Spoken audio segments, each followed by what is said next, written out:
Hello, everybody, and welcome to Save or Dice, the best produced show on the internet. And we're here today with the full casting crew of Save or Dice. What's this season called? Harbinger. That's it. Harbinger. Harbinger. And we have with us everybody, the whole crew. It's so awful. It's just all of us. The same faces that you're expecting to see each week. We have with us our dazzling deviant Cody Lewis. We have with us Dave Friant from Nerdarchy. We have that magnificent bastard that is Jim Davis from WebDM, and we have John from PRUITT from WebDM as well. As myself, my name is Will. I'm an encounter roleplay D&D sex icon and nailed my own intro. And I will hand over to Jim. I'm going to kick it to Jim to talk about our sponsors today. Excellent, He doesn't excellent. like it when you... Oh, never mind.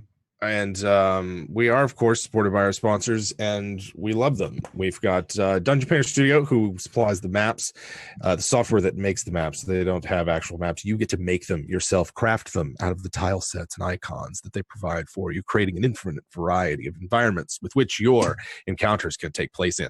Dungeon Painter Studio. And then also, we are sponsored by Fantasy Grounds, our virtual tabletop of choice, which I just found out crashed on my computer, so I'm going to figure out what's wrong with that. But it's very easy to fix and very easy to use, and we love Fantasy Grounds. Glowing endorsement.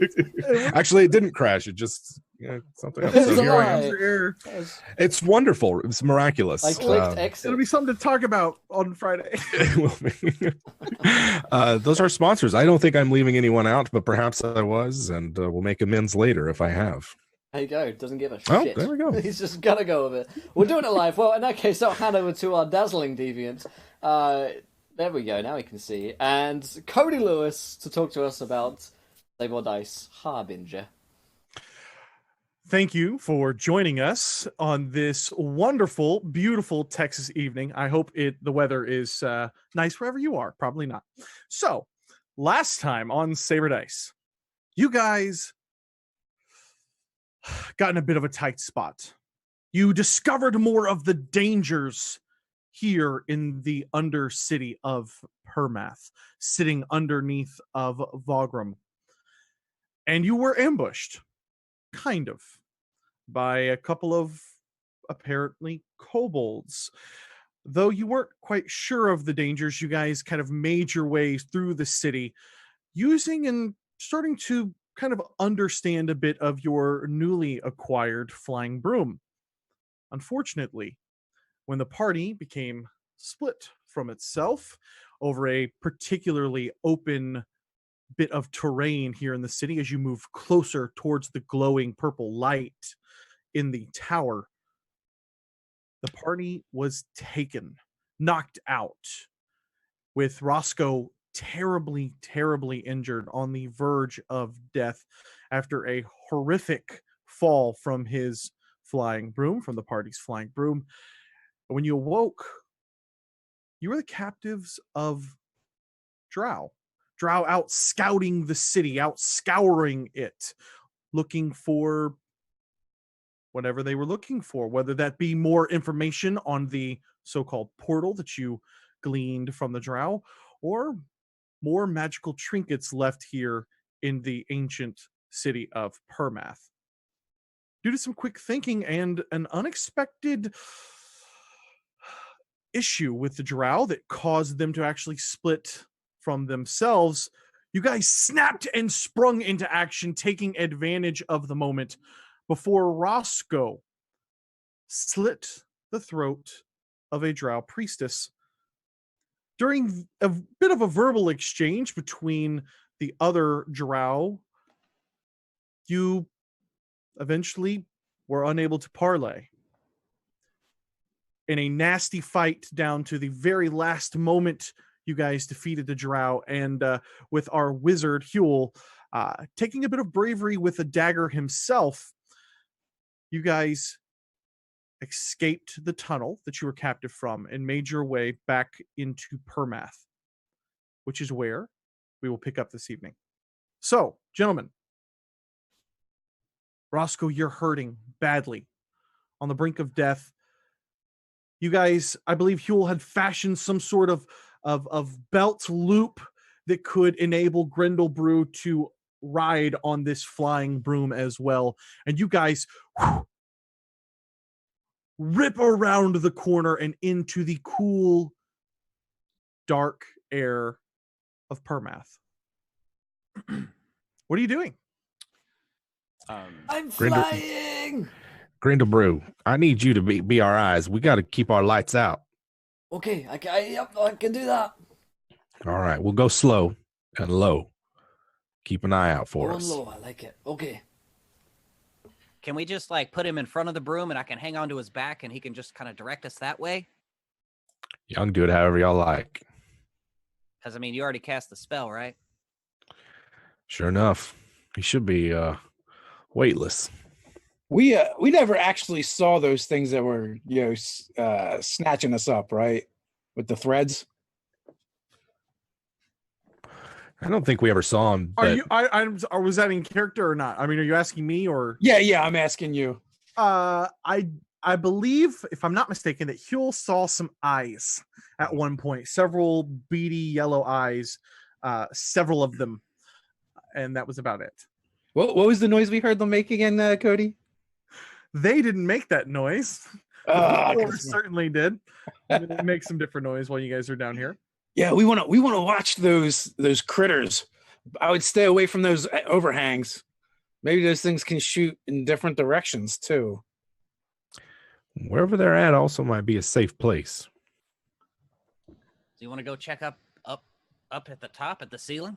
Maybe. At least once we get out of the immediate vicinity.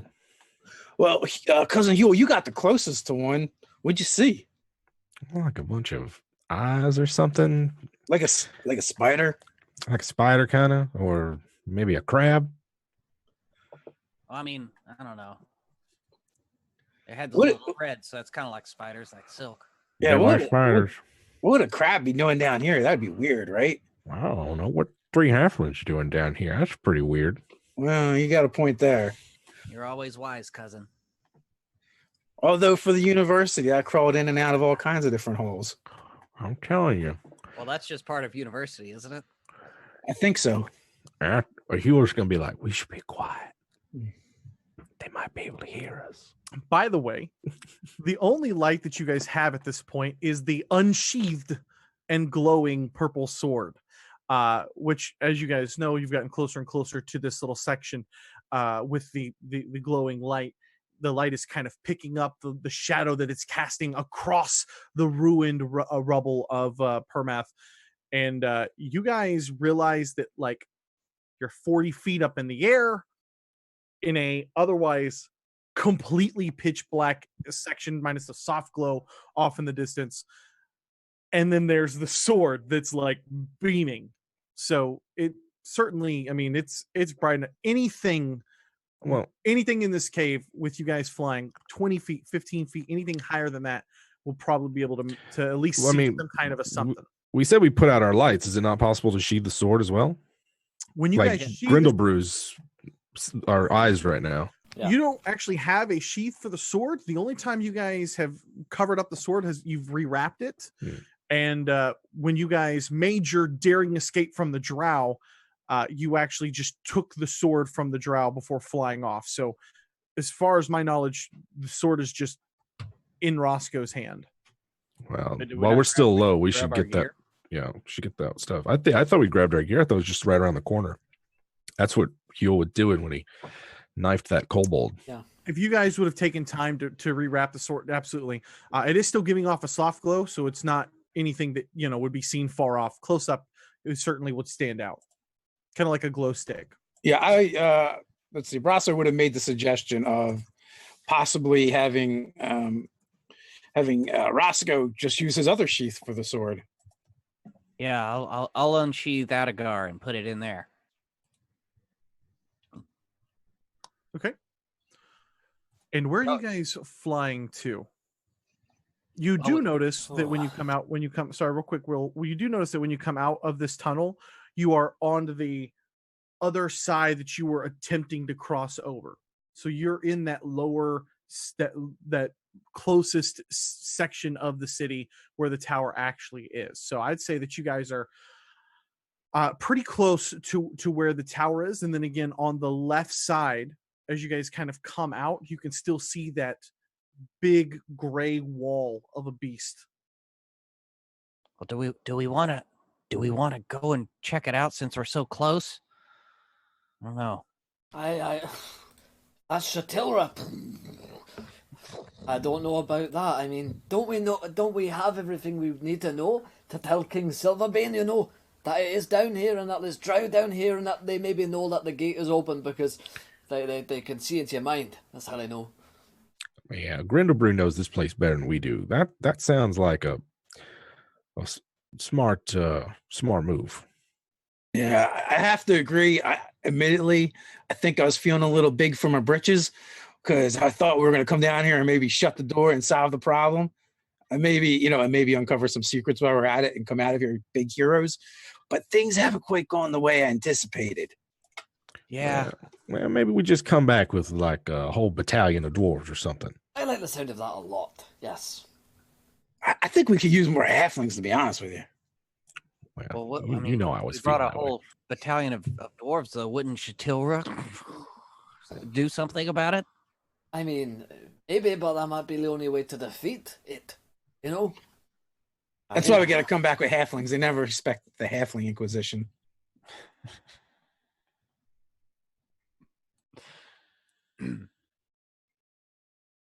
Grindlebrew, you Yes, sir. will know that when the dwarves were originally driven out of Permath, it was because of the might of Shatilra. Mm-hmm.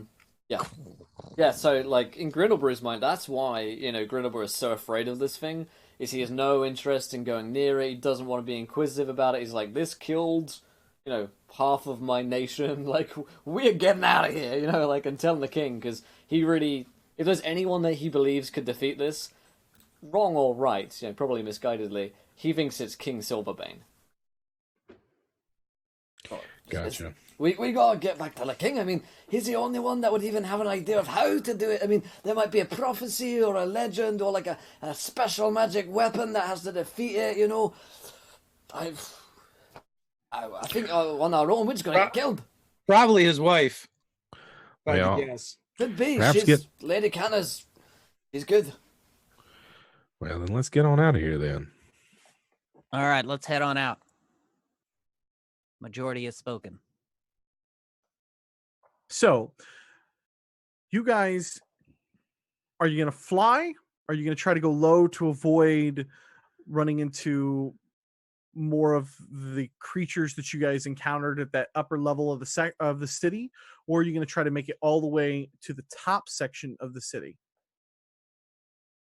and fly maybe even above that? Well, we haven't seen What's the what's up plan? there. True, it might be worth taking a look at. On the way out, sure. But I think staying low until we're, say, past that crevasse or whatever it was, that chasm, at least, because we don't know how many of them other drow are out here. I don't know. We stayed kind of low when those things were sucking us up. Yeah. That didn't work out so great. Maybe at least getting away from them, then heading up to the roof. That might be a good plan. So, what are you guys doing? Who's driving this thing? So we'll stay low across the crevasse, and then after a ways before we go to the rise, then we'll go up and check up top. Okay. So, you do just that.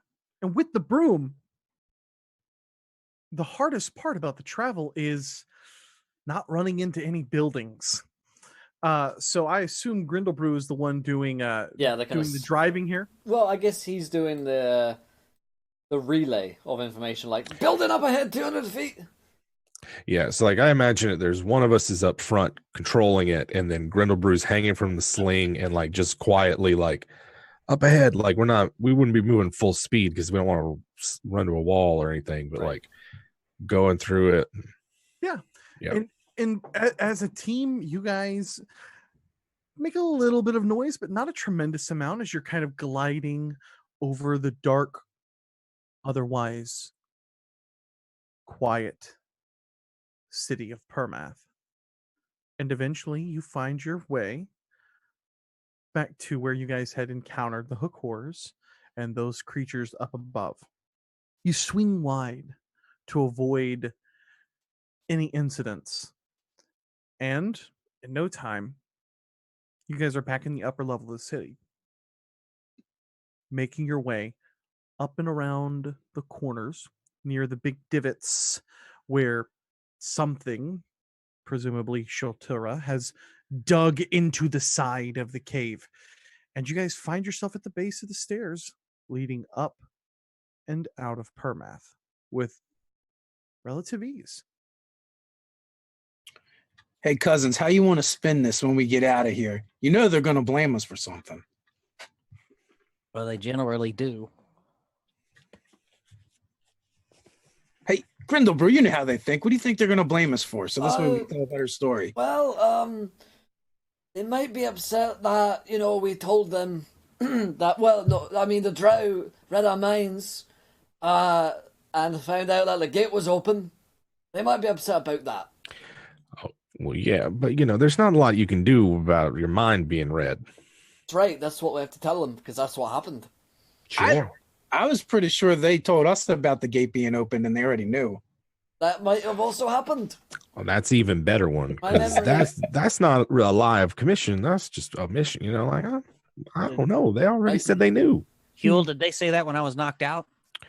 They said a lot of things where you were knocked out, cuz they knew about it. Because I remember most certainly trying to trick them and saying we found another way in. Well, the trick to telling a good lie is just believing it yourself, and then it doesn't matter what they do to you. I've pretty much forgotten what actually happened, so that works. Well, that's a good one as well. If you forget about it, then might as well not happen that way.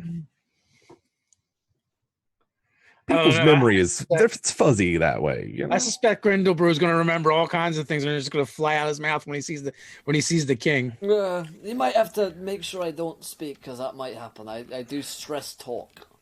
Well, we have seen how much you admire the king, and we understand. Great guy. I mean, He's it's very really impressive dwarf. a great guy. Yeah, I mean, he is a king after all, so. Silverbeard and all. Are we still in the upper city? You're all the way back around to those. Remember those when you guys came in those first two enormous doors, and there were kind of stairways leading in each direction. You guys have made it all the way to the base of those stairs, right before you guys kind of entered into the main city. You already passed kind of the waterfall and the ravine and the kind of upper and middle city, and you're basically all the way back here to the entrance into Vagram.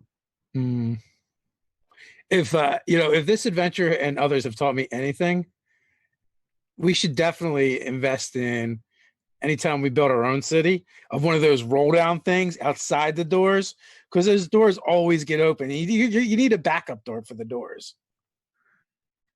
Yeah, just the one set of doors is never enough. You got to have a screen or a big slab of brick that comes down.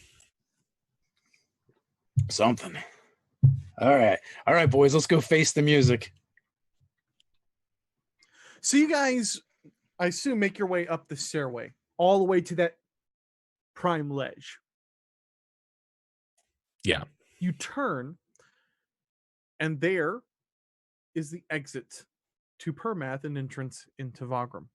The door is just ever so cracked like it was previously, and you can see the tar and this kind of hallway leading through to this double set of doors. You can see the kind of black tar fingerling crawling back around, but it does seem worse. Almost the entire hall is coated at this point, and even though it's difficult to kind of keep track of the time down here, you don't feel like you were gone that long.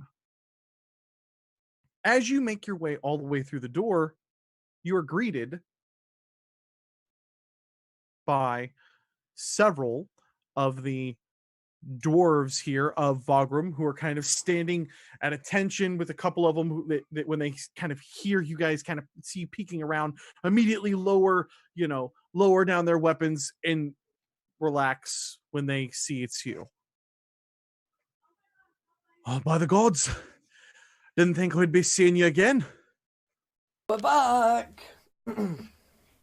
Well, we found out what we needed to find out. So, Grindlebrew. Is it That's my name. is it still down there? You know, the beast. Are you sure? Oh, yeah. Shatelra. Yes. Oh, it's still down there. Oh, yes. Oh, Yeah, it's still down there. You kind of like see this guard talking with you, and he's like getting pumped up and kind of like excited, and you see like another dwarf like kind of walk over. Now calm down. That's enough. What do you have to report? We have important news. There are drow scouting parties that we've seen and narrowly escaped from, as you can tell by my cousin Roscoe, who was bleeding from numerous wounds in honorable combat. So I'd like to point out It wasn't Roscoe honorable has combat at all. Drow are not honorable. well, this one was strangely honorable. But we narrowly escaped them, and we would like to warn your king about the fact that the drow are aware that the gates to Permath are open. And there's the portal too. You're telling me that you saw drow I saw Yeah. it. we killed And some. they didn't- Throat. and you killed some. 2 Well, yeah, we're we know The what others we're got doing, away. sir. and a kobold. There's 2. No, it's like 3 kobolds total. Suddenly, Roscoe's the liar. Well, we killed 2 beforehand, and then we got And- taken. And there was the That was Well, there's a lot of things down there. There's yeah. There's. Right. I mean, it's the Underdark, right? So, but yeah, we have a lot to report to the king. but we do have good news. good news. We have good news because Shatira is sleeping. It's still sleeping. The beast sleeps, it slumbers. Hopefully the drow don't wake it up. I don't know what that portal's going to do to it. Yeah, I We mean, there is didn't the get to portal. quite study There's that. a lot of variables right now. We just, The best thing would be if we could just shut this door, probably. just close it. Open worry it about up in another 1,000 years, see how things are going. Not many could take on a couple of drow. As much as I hate to admit it, they're great warriors. Well, Grindlebrew is tough as stone. Well, my cousin here has one of their whips, perhaps as proof, at the very least. I hold it up with the limp snake heads. Yeah, one of the heads is cut off, right? Yeah. It was much more impressive before. It wasn't all floppy. Hey, cuz don't you hey, it's still a formidable whip, and it's a formidable weapon. You know, sure, it's not what it used to be, but We'll send word up to King Silverbane that you need to meet for your report. You know, I would. What do you have a consider- broom for? Well, There's a funny story that goes along with that. funny Broom. story. because we were down there cleaning house. That's why. That- I guess you were. I would make a recommendation. I would stake out a lot more lights down here, so those drow can't slip through.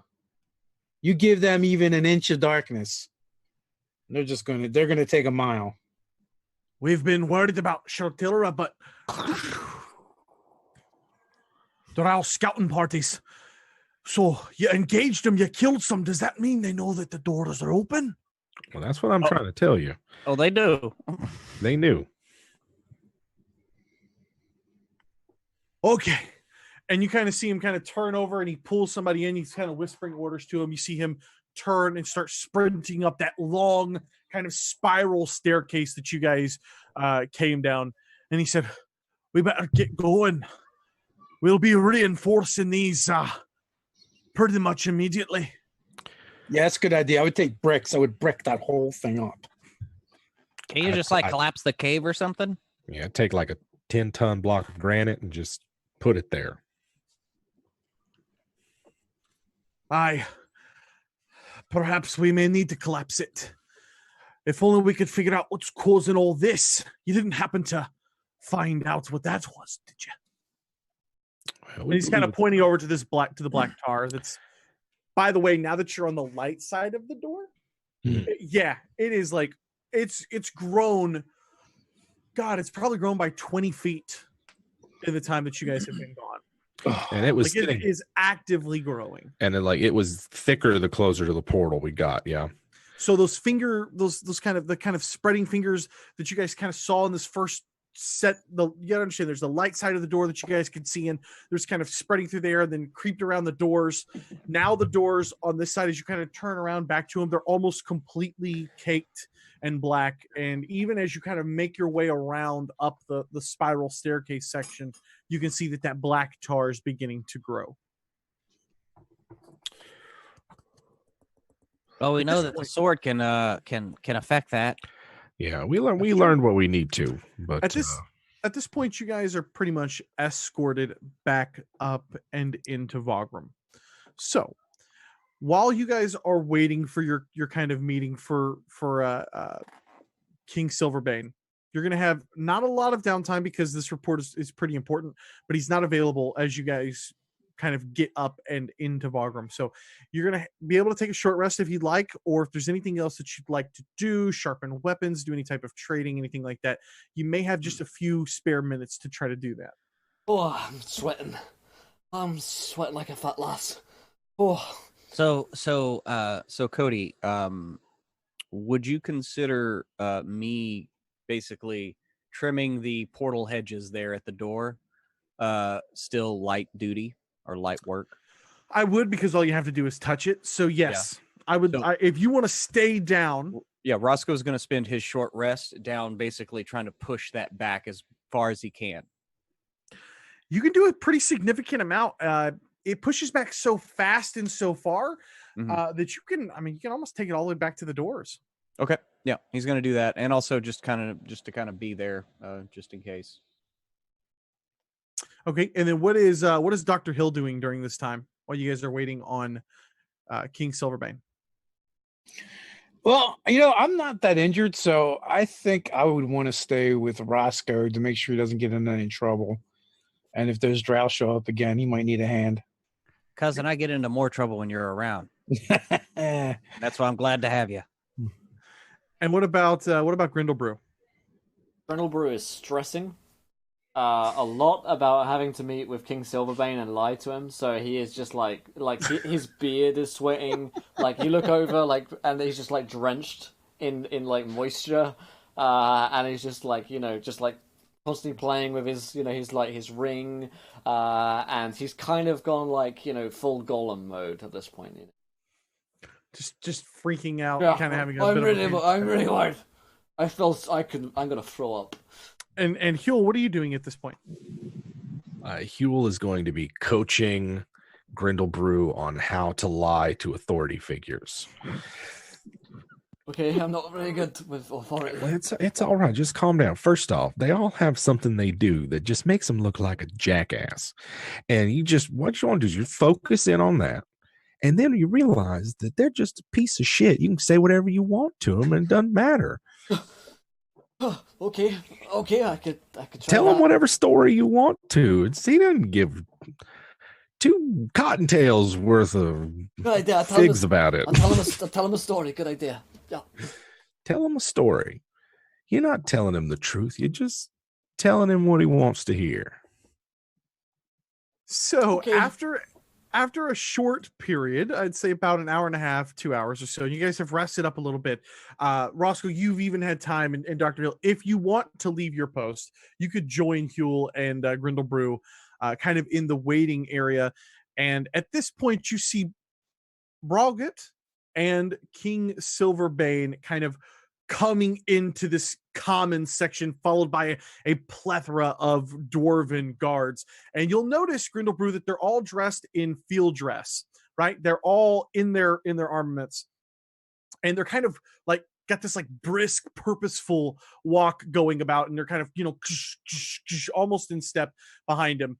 And you see the Largeborn kind of stop over, beckon you. Apparently we have a meeting with you. This way. And they march you guys into that main hallway where you guys feasted the first time with King Benjarir. a meal has already been laid out, but not for you, for King Silverbane and Brogat Largeborn, and you guys kind of settle into your seats. A lot of the soldiers are kind of dismissed and head off, and several of them take posts outside the door, which is a bit strange. You actually have 4 of them on each door. And that's kind of, I mean, people are here for the king, but you guys certainly didn't have this the first go around for the first meeting. And he kind of sits down, the king does, and he's, holding out his arms, and he has a couple of people attending to him and taking off, some of his cloaks and some of his things.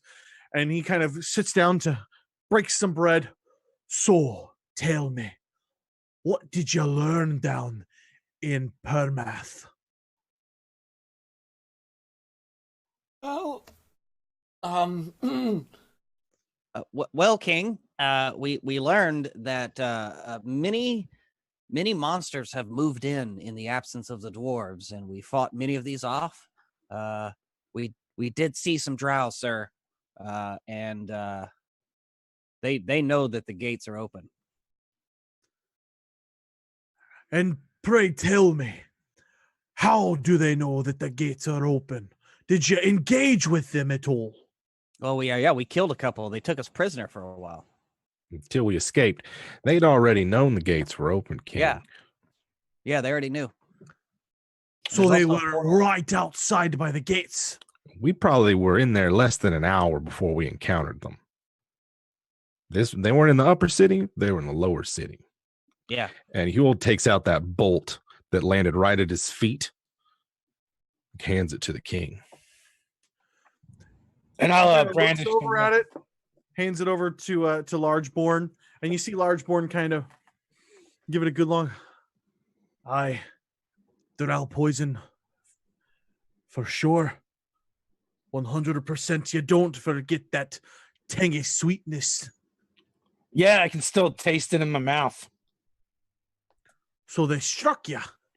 Yeah, look at Roscoe. He looks like a pincushion. You do look like you've seen better days, lad. I'm not going to lie. He's tough, though. They had to hit him with like 50 of those bolts before he'd go down. I always liked you keepers. That's for sure. Yeah, we're made of sterner stuff. You killed a couple of them. We little halflings killed some drow down in the ancient city of Permath. Well, one of them, we just slit her throat, so, it wasn't that big a deal. Yeah, And the other one, he put up kind of fight. Yeah. So, tell me, what of Shirtilra? Did you lay eyes on the beast? We seen her, yeah. Good news there. We got some good news. The creature, it's bad that it's there, but it's sleeping. Slumbering. Yeah. Great news. Well, at least if Shirtilra's down there, then we won't have to worry about the drow just marching on Volgrim. Well, what's to prevent them from waking it up and sending it after Volgrim coming in and cleaning up the mess? I'd like to see them try. Legend says it has a great hunger that is unsatiable. Mm-hmm. Best it be sleep. So, what of this black magic that has unsealed the doors? I've helped push it back with the use of this sword, sir. But it's coming from a portal down there in the Undercity. You saw this portal? Yeah. Yeah, we saw it. I mean, yes.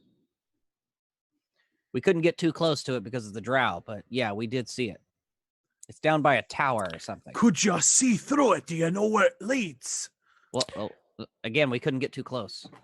Couldn't get too close. That tar's awfully thick closer to it, though. So maybe it's coming from this portal. Yeah, it does seem to get more dense the closer you get. But the sword does affect it. It does push it back. Has anyone sent word to the elves? Are they experiencing anything similar? Maybe we can compare some notes. Yeah, At without this having to look at point, the other you one. guys hear a kind of at this front door. You see a guard turn, open it up, and it pulls it wide.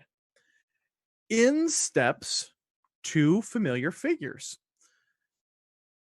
That of Rothilion, the elder elf that you guys met previously, and Tylor, the half elf, Tylor Bernoscus, who had kind of befriended you guys a little bit at Dawn Cross.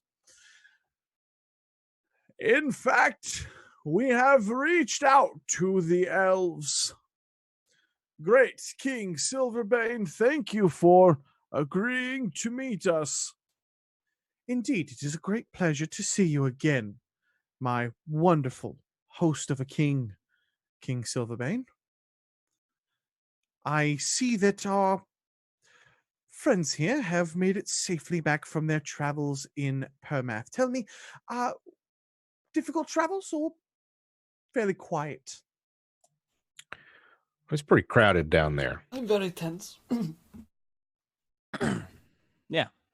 Tense and crowded. Those are the optimal words. Tense and crowded. Much like my my great aunt's funeral. And I looked. Wouldn't recommend vacation in there, that's for sure. I shoot Huell a wink. No. Tell another story. It's quite deadly. Mostly of it's rubble, smashed to pieces by the beast that lives down there. And it's infested with all manner of creatures that can hear you breathe and see you move in the dark. So, not a pleasant experience I would recommend to anybody. And what of the city? Does it still stand tall? Oh, barely, just Well, I pieces mean, of it. it's more leaning against itself, kind of, at this point. Yeah, a couple of towers maybe still intact, but most of it's just rubble and empty. And Is the citadel still intact? That is enough. I did not bring you here to be asking about Permath. that's Rothilion asking. Yeah, that's Rothilion kind of asking you guys. Huell's gonna shoot him a older- wink. Huell's just gonna shoot him a wink when he has his eye. Yes, yes. Well, it appears that we have found a bit of an answer. Tell me, the sword, as you moved closer to this origin of this necrotic black, whatever it is, growth, did it react? Well, I mean, yes, the taint or whatever it is that is creeping across the portal is it does react to the sword. When you get close, it recedes. It retreats Yes. from it. Well, it seems that is our confirmation, Rothilion. We do believe that we have some information pertinent to the sword and perhaps its origin, though it is both good news that we now are no longer in the dark, so to speak, of course, but also that there is indeed more to be done. Yes, indeed. We have communicated with forces beyond this world, as you know. I summon from time to time. This is not the point. The point is the sword is a curse destroyer, so to speak. This, I am assuming, form of light. Yes, was there a light down there? Yes, and he's kind of seeking confirmation from you guys. Oh, there's a light that's not unlike old Roscoe's sword. I'll go ahead and pull out the lawbringer from the sheath and show him. It appears that there are an anchor in the form of some crystalline form or magical orb of some type. We're not quite sure. The textbooks don't actually have an image of this. It just describes it as a great purple light. And it is a sort of tie, a rope being strung along from our world into the Shadow Veil. Well, that makes sense given the circumstances that we acquired the sword. So wait, the sword is a rope? No, Or the the portal? sword. The sword is a breaker of curses. There is the sword that we believe you have is not the famous Lawbringer, but is in fact a sword called Sinzover, which is its twin, its brother. It's opposite, really. So it's Lawbreaker? Yes, of something along those lines. It was wielded by the Shadow King, of course, and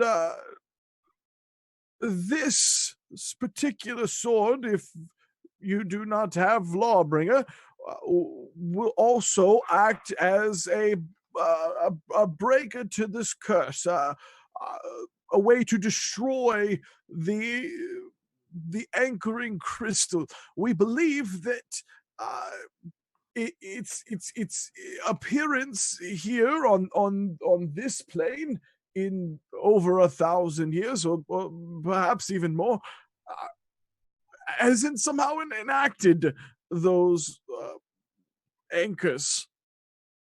So wait, what you're telling me is a paradox there. We brought it here, so it brought these portals, but this can get rid of the portals? Yes. Hmm. Kind of. It's not that this sword is designed to break these anchors, but rather that it is made of a magic that of a similar type that could also damage the anchors if used. So what you're saying is we need to go back down there and cut up that portal with this sword. Perhaps, yes. I Oh, believe boy. that might just a second Down there. there, I mean, I don't know about that. Perhaps we should try at Silasisi or some of the other locations. Right, yeah, confirm some of Silasisi. our theories. Either that, or I'd like my own personal phalanx of dwarves, if that's possible. There are a lot of bad things down there. It's not safe. I would, and he kind of looks over at King Silverbane. I would be more than happy to accompany these fine strapping warriors here to the city of Permath. Can you see better in the dark than a dark elf? I have certain abilities that is not be a problem. As you know. You gonna bring one of your demons with you? I don't believe he's going to be bringing any demons, King Silverbane. Huell just looks at him like, why not? They seem really useful. The king who has already kicked you guys out once for this sword going off at dinner time. He's like demons. He's like, kind of snaps up here for a minute. You won't be bringing any demons into Vogrum or below Vogrum if I have anything to do with it. All right, well, that's fine. We can stick to devils. Yeah, no, it is a double speak. It is not actual demons. I only communicate. It's very small circles that I contain. It's not a problem, really. This elf is real old, right? He is ancient. And he moves like that. Yes. This guy can get himself killed down there if he wants. This might be too young of a reference for you, Dave, but he's very Deckard Cain. Okay? You're right, it is. I like this idea. Let's make references to super pop culture things that you guys don't get. Yeah. Perfect. I bet the chat knows it. Yeah, he's very, very old. All due respect, sir, you might have to move fast down there, and you don't look as spry as maybe you once were. I mean, I do beg your pardon, sir. I'm more than capable of maneuvering. You are probably younger than me, but you sound a lot older.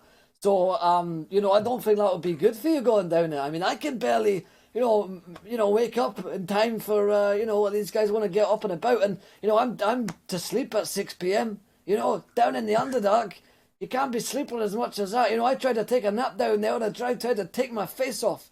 It's not safe. If I were you, I'd take it easy, mate, because, once you get to our age, we should be enjoying the finer things in life with our wives.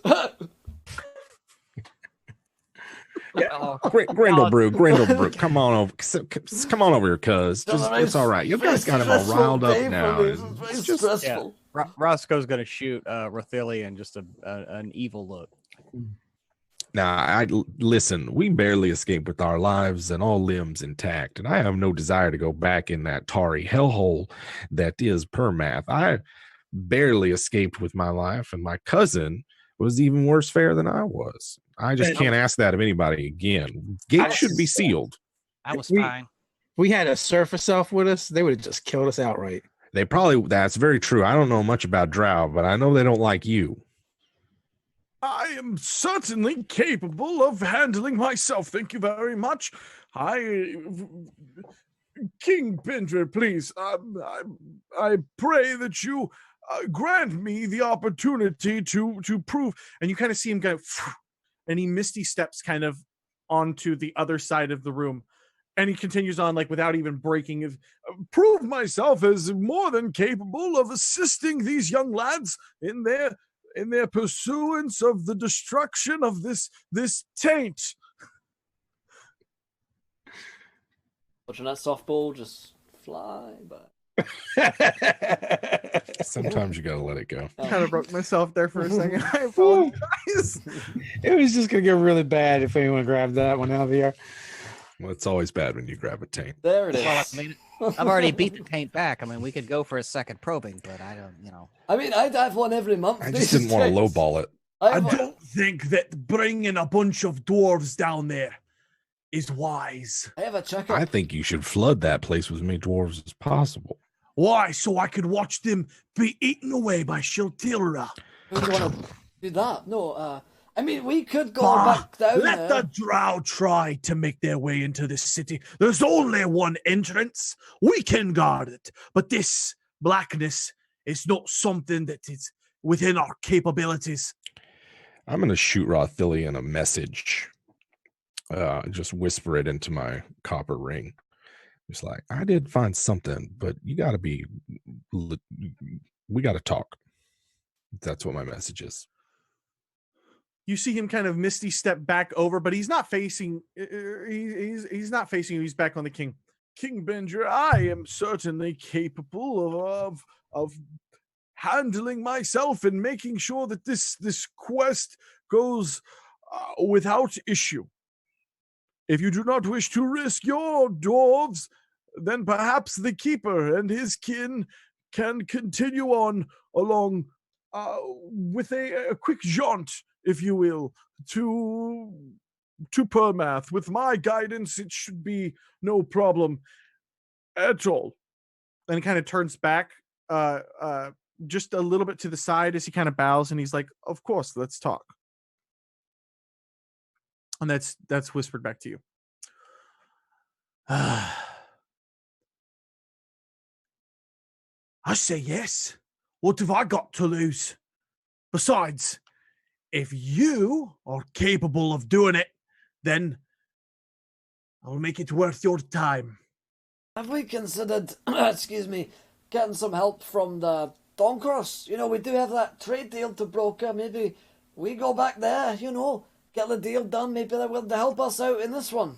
I believe I could speak for Doncross at this point. Oh, dear.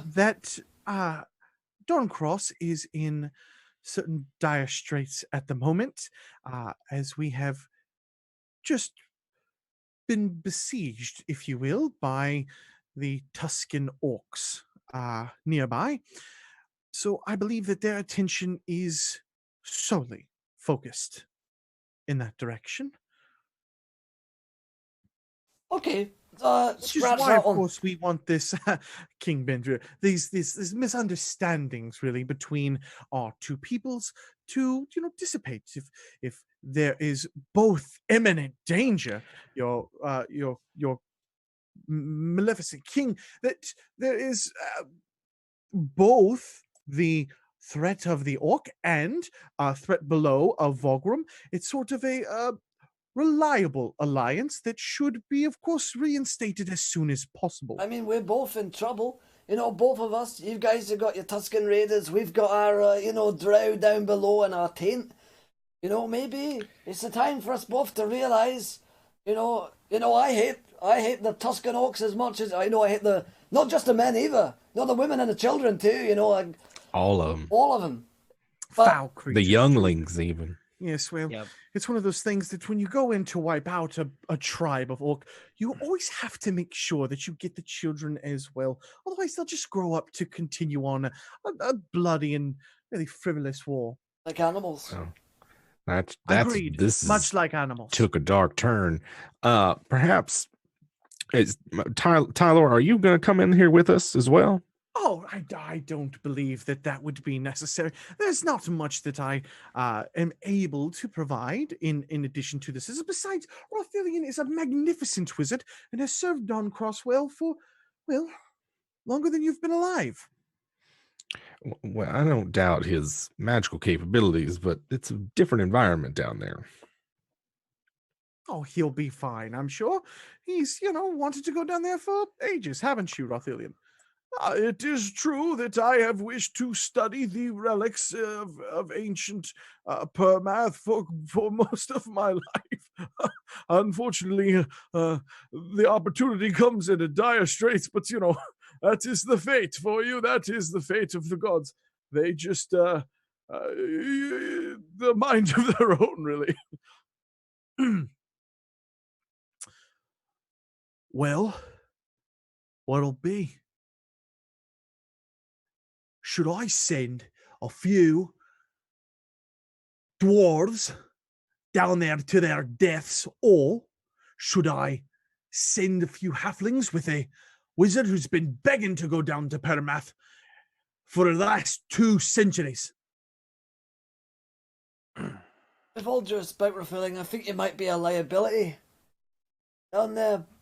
But if you have to come, I guess there's space for another old guy.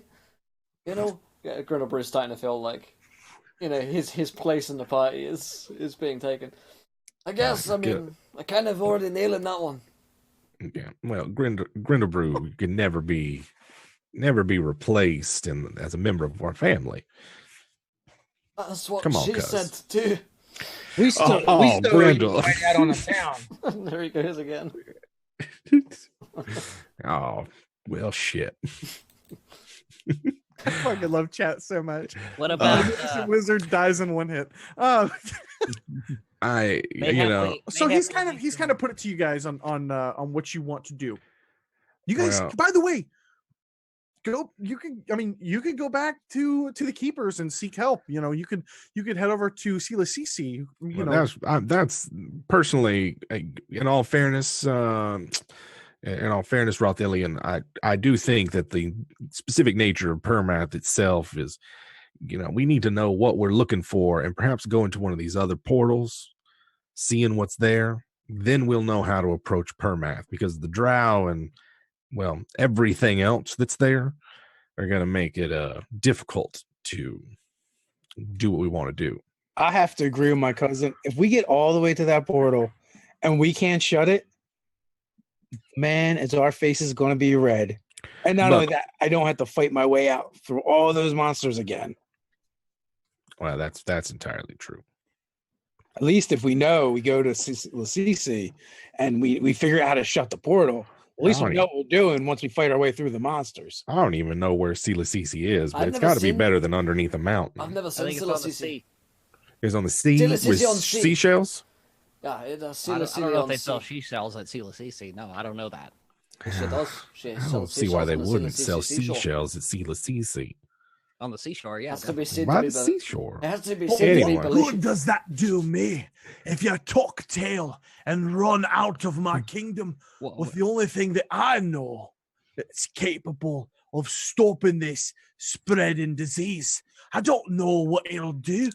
Well, Don't know. because you don't want us to go down there and not know what to do and then die foolishly. Whereas we could go to one of these other ones, figure out what we're supposed to do, and then return. Or Yeah. perhaps I just take the sword from you and give it to Rothilion. Well, you could try. well, you could definitely try, sir. At this point, you kind of see the guards like,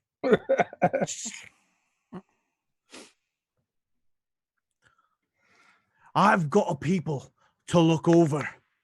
You're not going to tuck tail and run away. At least not with the only thing capable of stopping this thing. Now, I don't know if Rothilion is telling the truth about the origin of where you got this soul, fairy, Zin sword, whatever it's called. But I do know one thing. I've got a disease spreading down from an ancient city. It's been locked away for more than 1,000 years, and it's spreading up and into Vogrum. That is a problem.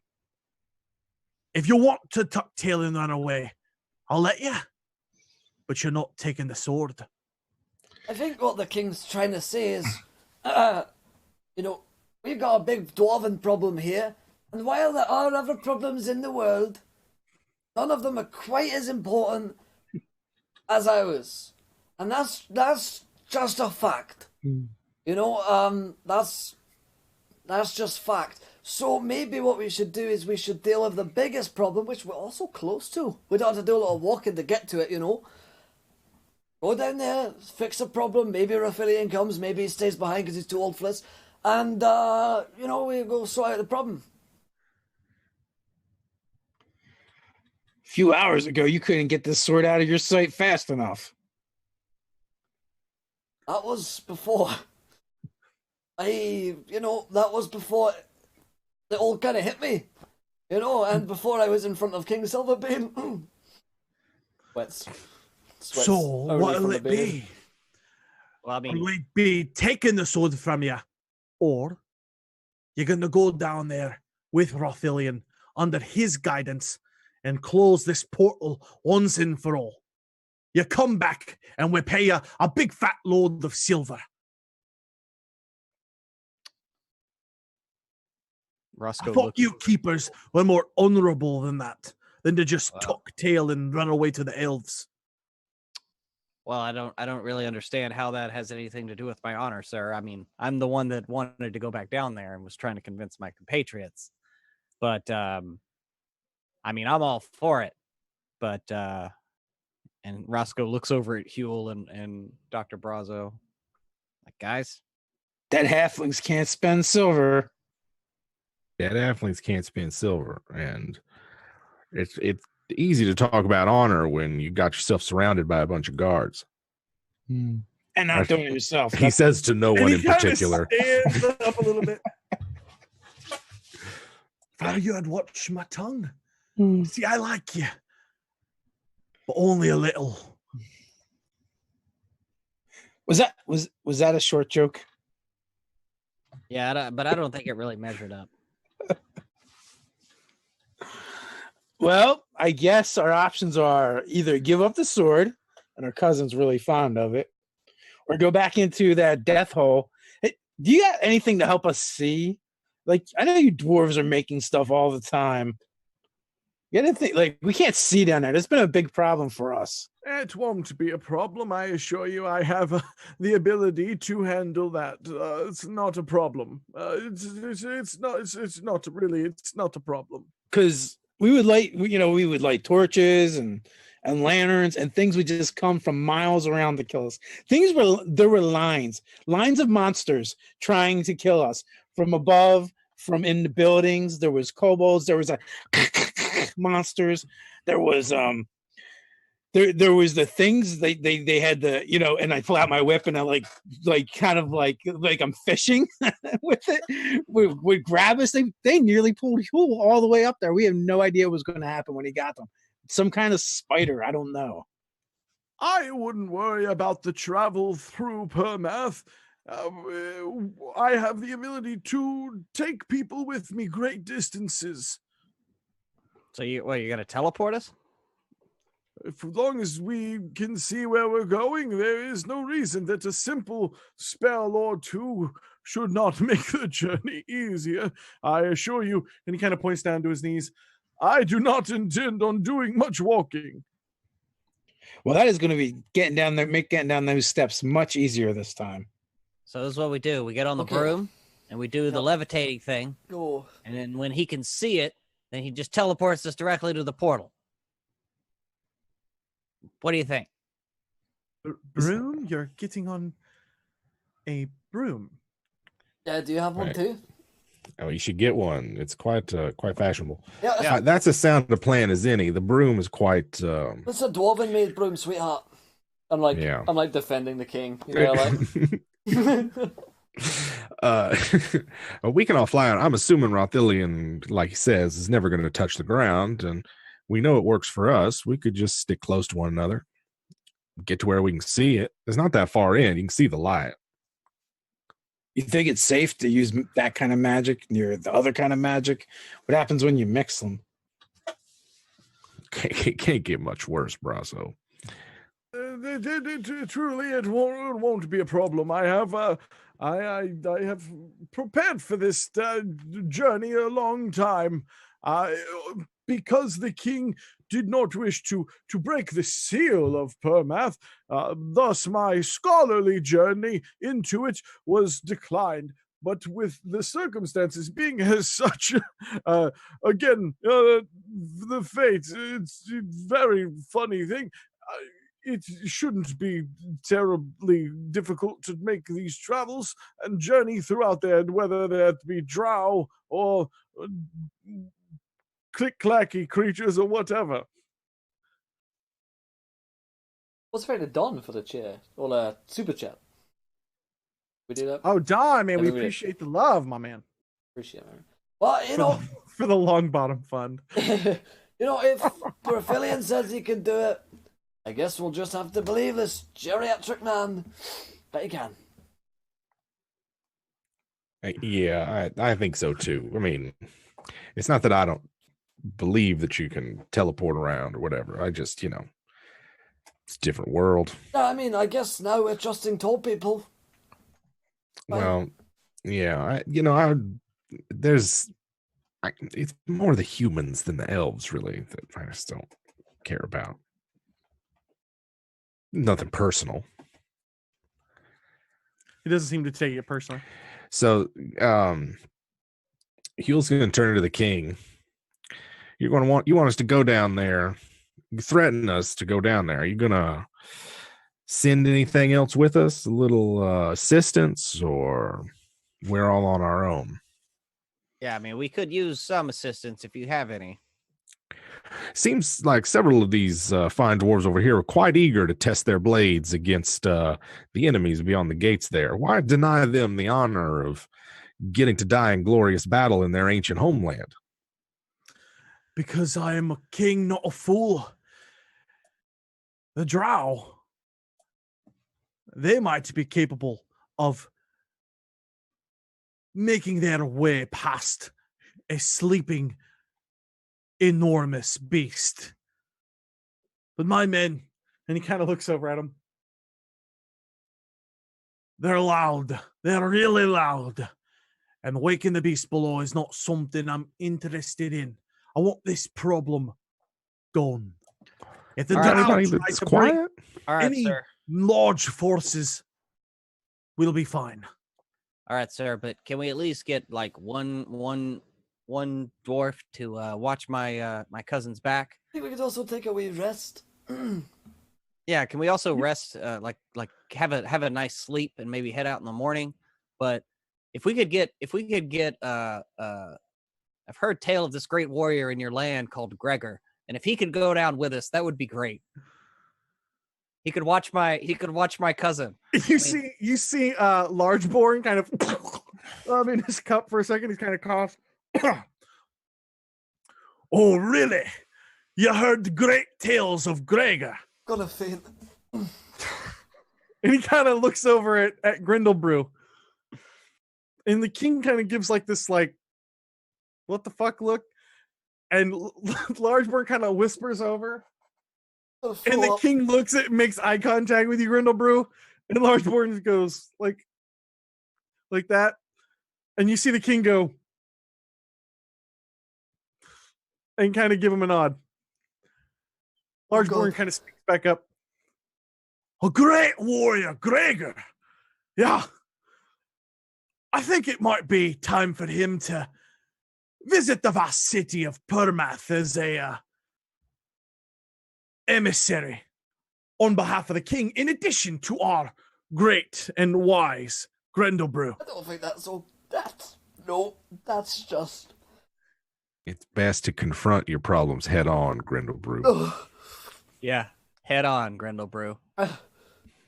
You've just had the king arrange your journey to Permath, Grindlebrew, with the guy who stole your wife away. This is like the concept for a rom-com. This is just like the guy that he hates has to go on a journey with He's gonna see him like dangling over the cliff, and he pulls the hand down. Come on, buddy. Yeah, he's like actually such a good guy. Like Gregor actually runs for charity and stuff like that. And Gregor, like you can't help but love him. He's a perfect kind of dude. Like so much money, really successful. He's very Hugh Grant. He's Yeah. very Hugh Grant. Yes. I see what you mean. Yes. Don't worry, Grindlebrew. Me and my cousins are going to work very closely with Gregor in this endeavor for you. I don't know why this is happening. I'm not good at reading into things. And Roscoe will just pat him on the shoulder and be like, "Don't worry, it'll be okay." We will I'm going get you set up after a good night's rest, grow up. and off in the morning. You're off to Permath. Meanwhile, and he kind of stands up and pushes the chair back. I've got to prepare a welcoming for our esteemed visitors, the Drow, in case they decide to come welcome their new neighbors. And he gets up and he goes out the back door. Grindlebrew is like Large board. He's like crying, but when someone's crying and he's like really trying not to cry. He looks over at you, Grindlebrew, and he says, "Be careful what you wish for, laddie. You might chew off a bit more than you can chew." I'm not hungry. And he gets up and follows the king out as well. Well, I think that went smashingly well. Nobody even offered me wine, but that's fine. Dwarves and all. I guess I'll just... And he kind of turns over to the guards. Just let myself out, really. Excuse me. And he kind of tries to, get past the guards as he exits off. You'll be fine with Rothilian. I will see you here in a day or two. Happy travels. And he kind of goes out the way that you guys all came in. Perhaps it is best that we rest and get a bit of strategy. And he kind of locks eyes with you, Huell. About this journey. Well, a good rest solves many ails, I find, and perhaps I need to rest my weary mind to make it ready, sharp and nice for tomorrow's expedition. Indeed, yes. And at this point, you guys can kind of make arrangements to go off and get a complete, sound, awesome rest. It's none of these things for Grindlebrew. He's just so stressed. Now, his body heals, but the mind is elsewhere. I would like Will Jones to take a point of inspiration. I would like James Davis to take a point of inspiration. I would like David Fry to take a point of inspiration. And I would certainly like Jonathan Pruitt to take a point of inspiration. You guys, after you kind of get settled down into your rooms to rest a little bit, Rothilian will make any plans with you, Huell. But you basically have a couple of gophers come and are like, what do you need? What can we hook you up with? Dude, silvered weapons, beautiful, no problem. You guys can get hooked up with that. Anything that you guys need to go on this journey, the king and Largeborn have gone all out, and they are sparing no expense. So if there's anything in particular that jumps to mind, just let me know what you guys want, and you guys will probably get an opportunity to snag that. Anything to help us see in the dark without light? That Rothilian says that he's going. Basically, he can cast dark vision on you guys, and he could prepare that for you. He has a way to do that so that it's not going to eat up all of his concentration. Grindlebrew's been busy making a mask. Oh, that's good for him because dark vision only doesn't take concentration. Nice. fucking Jim Davis. It has. I couldn't let it slide. Somebody was going to say something. That's what it feels like. If you want the guy that knows all the spells, like that ain't me, bro. That ain't. What edition are we talking about? I can't fucking keep him straight. So I at some point Huell will consult with Rothilian over the erupting earth spell he's got. okay. Bring that up. And at some point, Roscoe will go to Grindlebrew and just remember, like, Grindlebrew, remember, he just needs to see what a bad thing he did. Hey. And we can show him while we're down there. It's just us in the room, right? Doris. The runners. Right now, the runners have kind of come and gone. You guys have sent them off. Yeah. That we need, we need some rations. We need a new bullseye lantern, whatever, things like that. Roscoe, what are you talking about? I thought we were just going to push him down one of those fissures. What? I can't do that, cousin. You know that. I'm a keeper of the law. I just can't straight up kill someone. Is that why you guys invited him down? Huell, isn't that what we're going to do? Well, I mean, a lot of bad things happen, and I just, I wasn't going to interfere or anything, but if he gets in the way, or if there's a chance to embarrass him, or perhaps. Okay. Maybe I misunderstood. I just figured he would shit his pants, and then we could go back and your lady could see that he's just a worthless dwarf, and you're gonna come out and be a hero. And I feel like that. No, I mean, Grindlebrew, you gotta stop crying. And I'm not crying. My face is just blotchy and big. Okay, well, maybe after a night's sleep. Can't sleep. I've got a migraine. At this point, you guys hear a little at the door. Oh God, it's him. Oh God. Oh God. Oh, Is that the armor I ordered tonight? Grindlebrew, you better let me in there right now. Oh God, I'm gonna die. I wanna die. At this point, the door comes flying open. I know this is your doing. You just can't let it go, can you? You just can't let it go. Married to you for 650 years, not good enough. You got to have every last drop of me, and it ain't happening. I'm not be doing it. I'll not let him go. Doris? Is this Doris? Doris. Oh. This is Doris at the screaming at you at this point. At this point, you guys realize that she is actually bigger than Grindlebrew and has like a 2.5 more times. polished out beard. Like 2.5 times just bigger. more dwarf than Grindlebrew at this point. And even in her old silvered age, this is just kind of bushy, and she kind of just belly bumps him back up.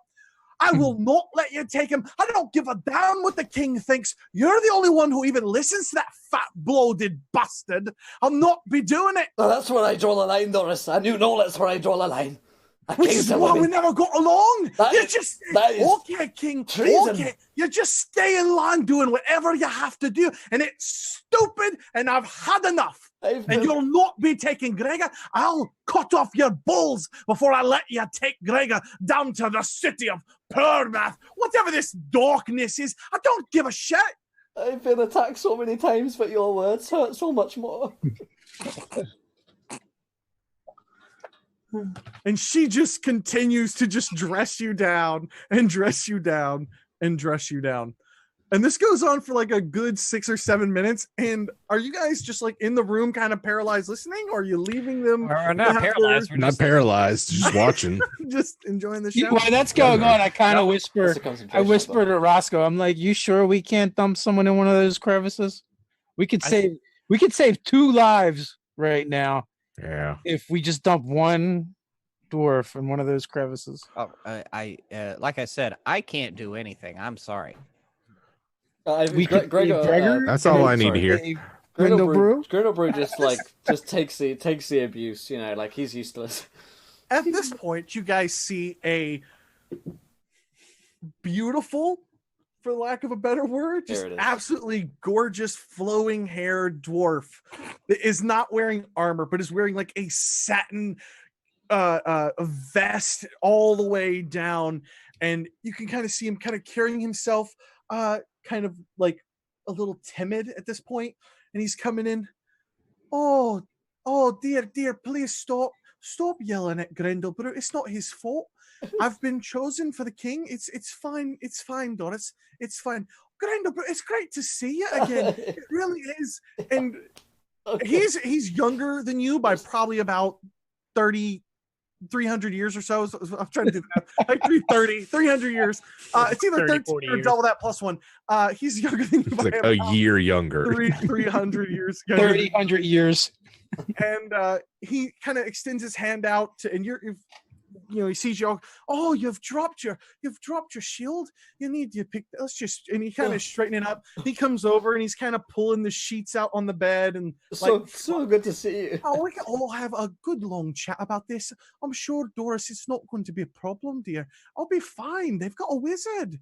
I love wizards. I love fireworks. Oh, thanks for the backup, guys. You guys immediately get a sense that this guy has never used a sword in his life. Good to see you, Gregor. So, Gregor, what do you do? What do you bring to this mission? All coming back. Oh, I'm a cartographer. Oh, He threw Well, a map to her heart. Oh my god, you're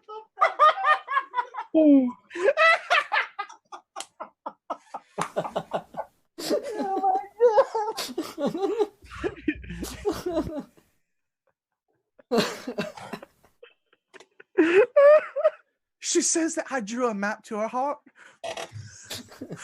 It is something, a little pet name that we,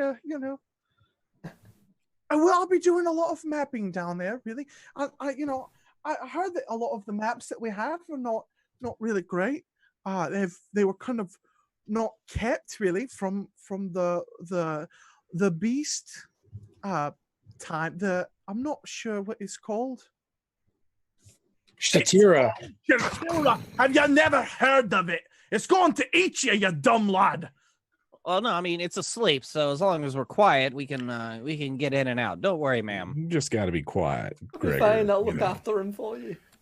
Now, you seem like a nice enough fellow. You've ever been in a scrap or a fight or anything? No, I've never heard nothing. No, Oh. I don't even eat meat. I'm not sure that's true, but Yeah. We look at I know Grindlebrew, that's we're not like, I true. don't believe that at all. And you see him kind of dig in his pouch. I just love these little berry fungus. The mushrooms are so good. And he kind of just, would you like one? well, Hey, this guy's weird. Gary, well, of course I want one. Just hand it over. He hands you a mushroom, Jim Davis.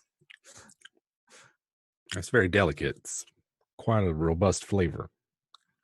Give me a Constitution saving throw. Grindlebrew looks so betrayed. Yeah, is it poison? No, just give me a Constitution saving throw. He This looks, is their magic.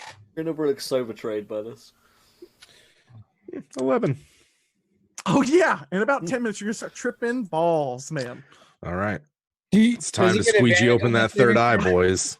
well, I mean, yeah, shouldn't he get advantage on that? Oh, why should he get advantage? If it's a Mushrooms are technically poison you, so that would be considered a poison. All right, I don't care. You can I'll trip take the balls in 11. I'll take the 11. Are we done with our long rest yet? Yeah. Thank the Pokey for the super chat as well. Hey, RP thanks, is on Pokey. point. Knew he tuned in for a reason. Thank you, my friend. Wow, Cool. we That's fine. appreciate that. Thank you so much, Pokey. Oh, we got another one. Travis. Travis, we appreciate it. Thanks, buddy. yes, X marks the spot. Yes. Oh, Sex for those of you who aren't seeing this, that's the D&D sex. I conjure a map to my wallet with that one. That's pretty good. So at some point, one of the gophers come in with tape measures and begin taking Braso's measurements. Usually, I like to go a little bit quieter, boys, but I think in this place, I want a hard shell around me. I'm going to take my cue from the dwarves. Oh, you're gonna wear some armor? Yeah. I mean, Yeah. I really like these leather duds, but down there's way too many things trying to eat us and poke us. Yeah, and they're just, and you kind of see one like look over to the other one about halfway through, like, ugh. Like, and you kind of hear him like, "We'll just temper it down. It's fine. We'll make it fit. We'll make it fit." Certainly, you have something like my first armor for dwarven kids, right? That's what they're probably going to bring me. the L'Oreal kids for And, Dwarves like Benjamin, like in the back, like underneath the tag. What are these wheels coming off the ankles? What is? So are we going to go down to Permath to map it? Right? Is what the king needs. He just needs us to map it, right? Oh, I don't think so, do we? You think he's taking you down there to map it, you dumb lord?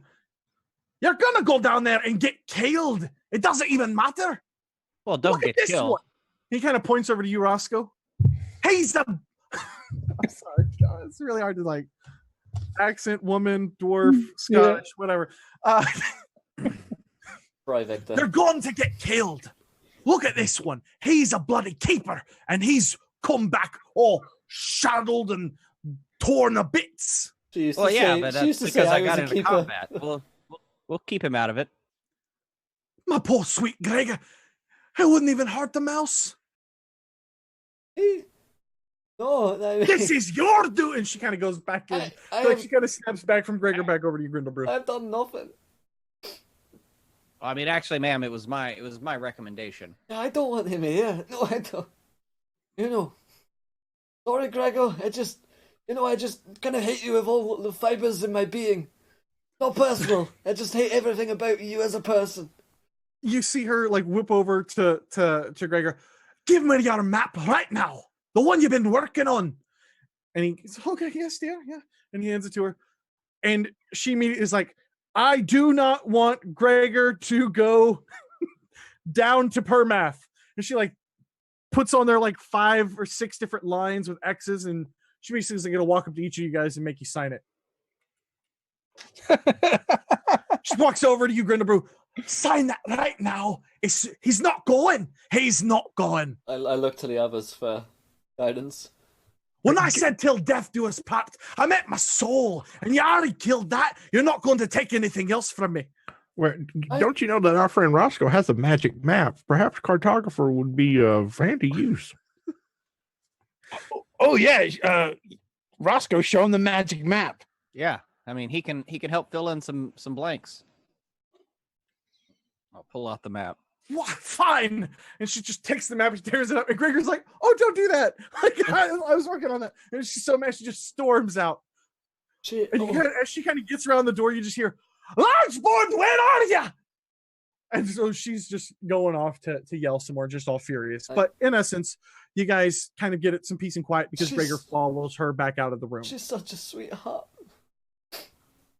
I can see why you like her. She was always so good to me, so loving and kind.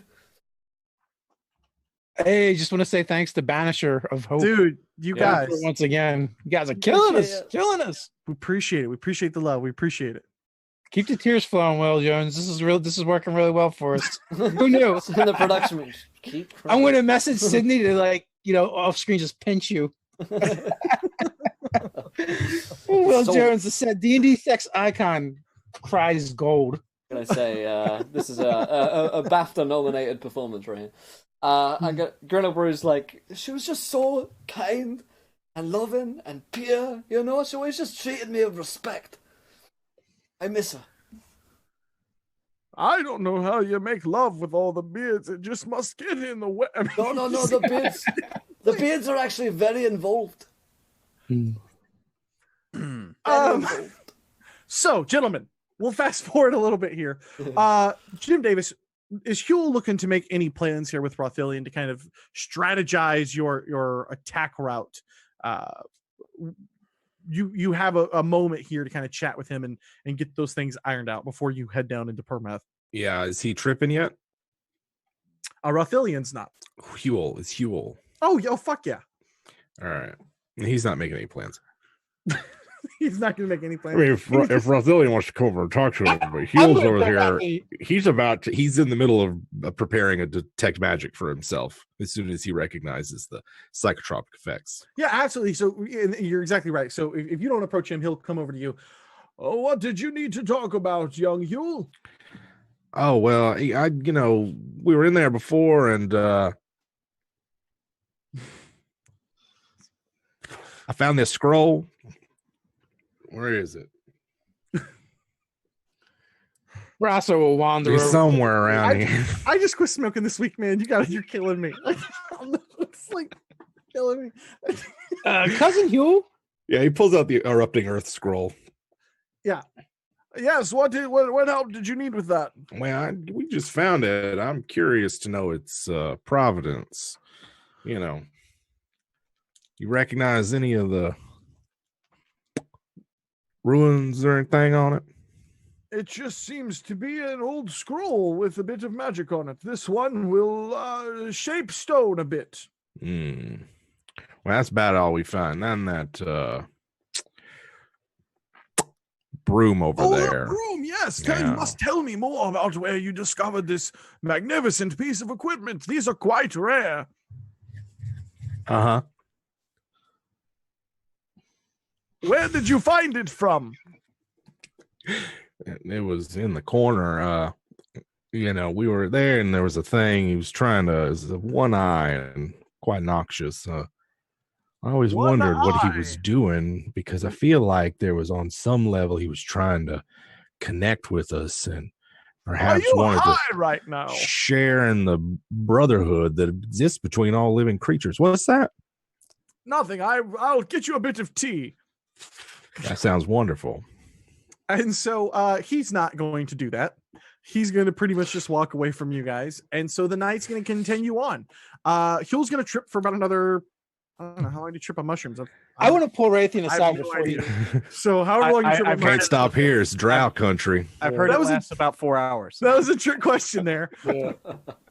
I'll take 4. What is 4 hours? About 4 hours. Sometimes. I need to grab Rathian before he can get out the door. Yeah. So you grab Rothilian and you can chat with him. Rothilian. Hey, listen here, bud. I know you've got this giant elven hard on for this Citadel place. There is monsters all over the place. We got a job to get done. This king isn't going to let us leave without the sword unless we do this job. My cousin is not going to let go of that sword. He loves that sword very much. It reminds him of Oath, the what is it? Lawkeeper. Lawbringer. So we need to get this. We need to get this job done. And I got to know that you're with us and you're not just using us to get down there to that Citadel. Now, I'm a learned man myself, a bit of a scholar. I would love to get into the Citadel, but it's not more important in my cousins' lives. Even Grindlebrew. I think of Grindlebrew like one of my cousins too now. We need to get down there, shut down this portal, lock these doors, and throw this city away. That beast is bigger than the buildings themselves. If you saw the carnage that it unleashed in its rage, that thing has been down there on millennia, and you can just feel the rage emanating off of the destruction that it unleashed. We need to do the job and shut the portal and get out of there. I assure you that I would not put my scholarly duties in front of just stopping this crystal. I'd take offense to that, good sir. I assure you I've lived a very long time, and it's not by being reckless. Huell's going to cast detect thoughts while all this is going on. Do I believe him? Give me a perception check. Or do And I think on he- detect thoughts, you're getting okay. Let me. I kind of want to whisper it, but I kind of don't for the stream. I don't know. Let's see. Yeah, I'll whisper it to you, Jim Davis. Okay. I will use my inspiration on that one Okay, because can't take it with you. that's right. So that's a 14. Yeah, you believe him. Yes, you do believe him. All right, old timers. Just good to know we're on the same page. And I'm sorry if I jumped the gun. I just know how important. I assure you, we will be of the utmost professional manner. What's a gun? Jump the crossbow.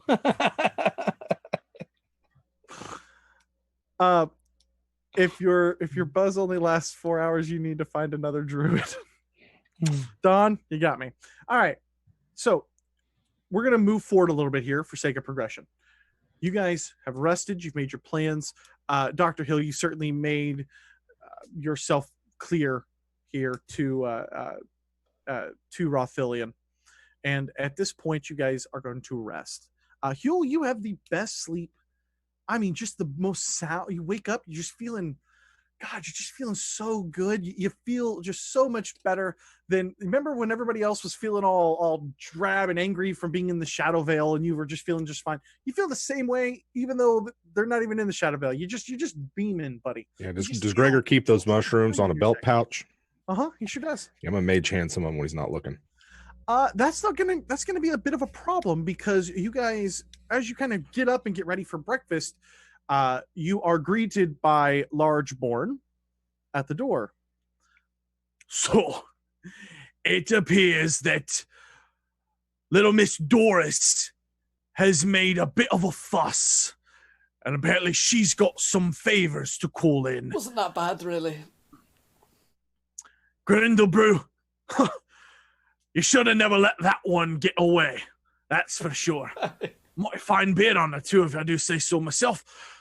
I'm sure you're sorry to see her go, but appears our little Princess Gregor will not be joining you down in Permath. Oh, that's good news. Oh, you know that I've gotten to the point where there's not any moisture left in my tear ducts. I'm just empty. That's good though. We just go down there. Maybe I can find a worthy death. Well, Grindlebrew, no, I think there's still opportunity to win her back. She seems like a fiery woman that appreciates a display of assertive manliness. Am I right? It didn't really look that way. I'm just saying. Well, I have to say, it has. I think Grindlebrew is too much man for it. Excuse me, too much dwarf. It has brought back a few, latent memories I've repressed somewhat. There was a lot of shouting. A lot of shouting. Yeah. And Roscoe has poured Grindlebrew a glass of water at this time and is handing it to him. Pretty helpful with the migraine and the tears. Stay hydrated. Yeah. Keep them coming. So you guys are going to be escorted down the spiraling staircase, the winding its way widely, but again, all the way down to the doors of Permath. This time, as you're making your way down, you notice an even larger presence of dwarves down here at the bottom. As you guys kind of round the corner, there's an entire, what you would consider, Grindlebrew, a battalion kind of here guarding the doors. Also among them is a, to put it lightly, beautiful dwarf with a flowing brown beard and long hair and locks and a pouch where he keeps his favorite strawberry mushrooms. And in his untouched and clean and literally glistening in the firelight armor of silver is Gregor, with a large mace kind of hanging down from his belt there. It's so good to see you. I'm so excited. Doris didn't want me to come, but, I think, do one's duty, I can't just sit idly by while the king needs me. If he needs me, then you know what? I'll be there for him. I will be there for my kingdom when the time comes. I'm a soldier of Vogrum today. I never thought I'd say that. Do you guys think that we could find that fissure, soon? We gotta cross it. Just drop me off there, and I'll just, It's all right, Grindel. You'll get through this. I'm so happy to be spending time with you, Gregor. I think, if it's not in poor taste, I think we, if anyone knows our plight of Doris, it'd be you. Maybe we'll compare a few notes, He just silently hangs his head, like he's just broken. I think it's just going to be a wonderful time, really. And Roscoe's going to go up to Gregor and kind of pat him on the shoulder and lead him away from Grindlebrew and be like, listen, it's Gregor? Is it Gregor? Yes. Yeah. Gregor. Okay. So you're a cartographer, so I'm going to need you to really focus focus on cartography and focus on mapping. Oh, I heard it was a bit dark down there. That's but good thing you're a dwarf, aren't you? You can see in the dark. So Oh yeah, I can see in the dark, but no, Yeah. it's blacks mostly. Yeah, I did bring, and he holds up, totally and completely useless, one candle, like with the like you can hold like kind of a teacup. Yeah, those old like just like what? Not even like a lantern, like a candle. Mhm. And he's like, oh, but don't worry, I got plenty of these. And you know, the great bit about it is if you need to seal away something, you can use these, the wax, as a sigil stamp. I've heard that. That's a smart move. Also, I got, and he goes and he pulls out this big mace, and he's like right by your face, totally carelessly. Also, thank you, Don, for the other super chat. Yeah. Killing it tonight, Don. Thank you. Don, I mean, we appreciate the love. Thank you. Huell will try to lift some mushrooms. Now, this guy's like an odd mix of Hugh Grant and Michael Caine's not Michael Caine. Muppet Christmas Carol, you know, with like the teacup and like Michael Caine. Some men just want to see the world burn. It was only 15. Only. What were we talking about? You guys are going into Permath. Make your final plans, gentlemen. I am the dungeon master. Yeah, you got some mushrooms, buddy. Are you taking? I do need to know if you're going to take them now before you head into Permath. I think you just did. Well, I mean, I possess them, but I have not ingested them yet. That's what I'm asking. Okay. When did that? Does it look like they're still fresh? Oh yeah.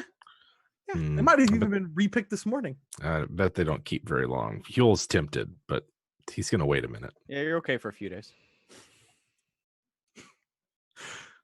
I do believe it is time to be moving along. Though I assure you that the dangerous city of Permath, we won't even be seeing much of it. Greg, there is no need for this particular cartography setup. Perhaps when it's all done and over with, we will have opportunity to explore the rest of the city. I know I certainly am one to say that I would like to explore this. What's wrong with topic of accents? This guy is like a mixture of Gandalf with a little bit of Bowie in there. Oh, there's no need to go into cartography. I like it. Are you giving me shit right now? No, Will I'm enjoying this. No, I need to talk like this the whole time. This is a delicately carved accent. I've been watching so much BBC, sir. You better calm down. That means he's an expert. Oh my god, he's one of us. Grindlebrew is just gonna hang his head like he is, getting the noose ready. He's just a broken dwarf right now. Just looks so sad. Now, by my understanding, there is tiers to this city. Am I correct in that statement? Tier ducts are empty. Oh, yes, tiers. Those kind. So what should I... Is it too dark to even really see is the problem? Yeah, I mean, you can't even... Light tends to draw things. You gotta concentrate on that dark stuff, It's a big hole in the ground, essentially. Yeah, there's a whole other creatures that are trying to snare you, and those that seem like they walk around looking for trouble on the ground. And then there are, of course, the drow and their kobold slave soldiers. Yes, well... And then the big monster itself. Oh yeah, there's that. We won't be bothering that monster, that is for certain. And you see him kind of pull out a big scroll. And with this scroll, he kind of holds it up to you to show you his plan. And it's a teleport scroll. Mm-hmm. And he kind of tucks it away back in there. And he says, I have 2 of those. One for in and one for out. You tell me when we best need to use this particular ability. Well, you just need to see where you're going, right? Yes and no. If I see it, it will certainly help. There is a rare possibility that I could try to teleport without it in dire straits, but I probably would just bring us back here to the doorway before I tried anything that foolish or dangerous. But if you've seen the place, then you can teleport there, right? Yes, that is correct. That is how the magics work. I'm surprised that Can you make yourself invisible? I do have those capabilities. So when we get down there, why don't you just cast invisibility on yourself with this broom, fly over there to the portal, look at it, and then come back to us. We can teleport straight there, try to close the portal, and then we teleport straight home, and then there's no travel at all. That could certainly be one plan. However, there is something that bothers me a bit on my studies of the drow, that their eyes see in the dark differently than that of the dwarves here. Yeah, they kind of bragged about that. I might be able to cloak myself in a bit of cold magic, though. That might work. Tell me, I don't have anything prepared. Huell, do you have a way to create ice or something that might shield me? Oh yeah, cousin Huell creates ice all the time. Just hold still, because he has trouble aiming a lot. Yeah, my aim's not so great with owl icicle, but I am able to summon vapors and fog. Perhaps that would obscure your heat. Then it is settled. We shall do this in no time at all. Shall we? I'm sure it'll go off without a hitch. Without a single hitch. I think I've heard that This before. is not going to be a problem. I'm going to be a soldier of Volgrim by the time we get back. How do you do it, Grindlebrew? How do you just go about being a soldier of Volgrim without a problem? I'd be telling everyone, you should be so proud. I wish I knew. You know, I don't know if I've ever told you, but you make me proud. Why are you so nice? We've seen Grindlebrew kill orcs and kobolds and other monsters we don't even know their names. He helped us defeat the drow. There was that one big fly at the campsite that I got. Yeah. And those big old hairy men that were outside. Oh yeah, the Yetis. Oh yeah, Yetis. Oh yeah, we killed them. I mean, Grindlebrew's terrifying warrior. He taught us how to make Yeti jerky. Yeah. Matter of fact, I got some here. You want some Yeti jerky? You should try a pumpkin seed as well. I do have pumpkin seed. It is in season for them. Yeah. I love pumpkin seeds. Of course you do. Be careful. Try more. You should try eat them all. Or you should try talking while eating them as well. I just saw somebody say I'm sort of imagining Doris looks a lot like David Friant. Oh, that's one sexy dwarf. Oh my god. Yeah. I wish Tevin was here too. It's close. It's close. She just is a little more manly.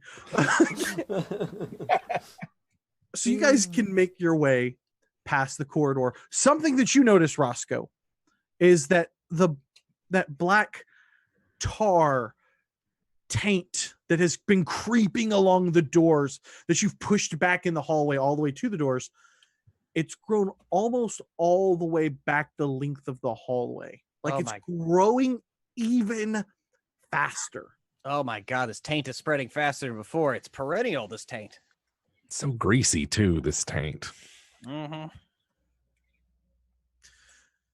Yeah, Roscoe, you're gonna have to work the taint much harder than that if you're gonna get rid of it.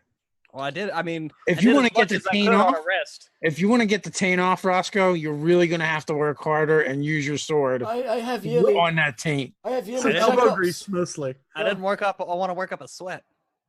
I have yearly checkups for that kind of thing. Well, I mean, you're gonna have to do it more than often than that, Grindlebrew. I mean, look how quick this came back. Comes back with a vengeance. It's going to require constant attention. And curling. It seems. At this point, you guys have made your way into that first section of Permath. the cave, the city, the stairway leading down to that large platform is as black and as quiet as you remember it the first time. The first go round, you thought empty city, creepy. Now, the thought that maybe drow are waiting on you, or maybe there's a creature ready to pounce, certainly crosses your minds. Whether or not it bothers your character, certainly is up to them, but that familiarity of going back into it, knowing the danger now, probably sets some unease. And you guys creep down and creep down and creep down. And you're staring off into the vastness from this platform into Permath. Stairway on your right, stairway on your left. Hundreds of feet in the air. As you turn around, big claw marks in the stone. What would you like to do? So, Rathilian, you got a way to get us down there? Before it was a little tricky. Oh, we should know what we should do, cousins, Grindlebrew. We should go above this time. Down below didn't work so great. Let's go from above. Yeah, that way we don't have to worry about tripping on the wires. Yeah, We'll maybe see. we can push those ugly things off. Yeah, we'll see the beasts for themselves. Huell girds himself in mystical armor, and I like Cousin's plan because if we stick to the ceiling, at the very least, we get distance on whatever threats might come after us.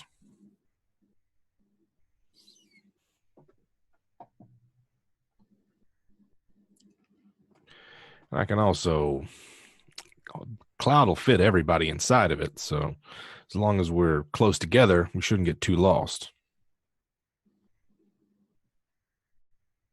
So, is the plan for me to ride this broom that you have? Or has that changed? I will defer to you as you know the terrain a bit better than I do. Yeah, Roscoe's plan. Yeah. That sounds like a good enough one to me. I must admit, I have pondered coming down here looking for ancient secrets for so long, and now I am here. Roscoe's going to kind of... Better as I thought, but I can't see the city. It is a little, how do you say, disheartening. You know, I guess that's the gods for I you. know that feeling. Yeah, it makes two of y'all. And Roscoe's going to kind of pull Huell to the side and be like, you know, it might not be a good idea to let this guy loose by himself in the city. He's a little bit too caught up in the spectacle of it.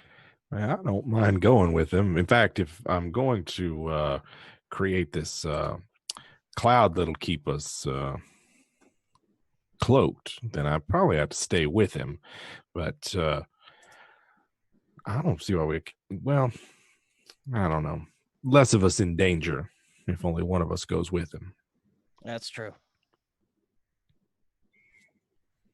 But I imagine he'll get distracted. Now, he doesn't seem to appreciate how dangerous it is down here. So the walkways, we can't see them from here because of the darkness. Correct. But you might be able to fly all the way up to them. Yeah, that's kind of what I was thinking. Cousin, you think you could ferry us to the walkways? I don't think we should be flying around. Yeah, let's make way on the walkways. I'd be a little concerned about something picking us off of that broom. At least on the walkways, I feel a little bit better with something solid under my feet.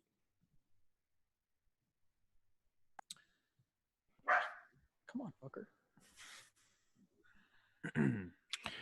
Yeah, I think the walkways aren't a bad idea either. At the very least, we could clear space out on one of them and at least, have a safe place to stay. How wide were they? Because when we were getting reeled up, or yeah, Roscoe was getting reeled up, or was it Huell getting reeled up? Huell was getting reeled up. It looked like it Yeah. kind of varied in shape and kind of like hourglass in certain areas and whatnot. But I mean, it looks almost like a whole nother level up there. I would say that the walkways varied in some spots all the way down to 10 feet wide, all the way up to maybe 20, 25 feet wide. Probably not much wider than that because of the weight. They're like halfling highways. Perfect. That was a good one, cousin. Well, do we all want to go together, or do you want to go scout it out with the wizard, and then we could like ferry us back and forth? I don't know. I thought the plan was one of us to go see it, wizard to go see it, and then teleport the rest of us. I don't mind escorting the wizard unless somebody else has a better idea. I don't like the idea of splitting up the group down here. Grindlebrew is very silent for all of this. He's just like looking at the ledge. Hold on. Somebody grab his belt. Somebody's shoelaces as well. Yeah. Dude, Maybe ferrying us back and forth to get us all together on the ledge and or on the walkways, and then we could go from there.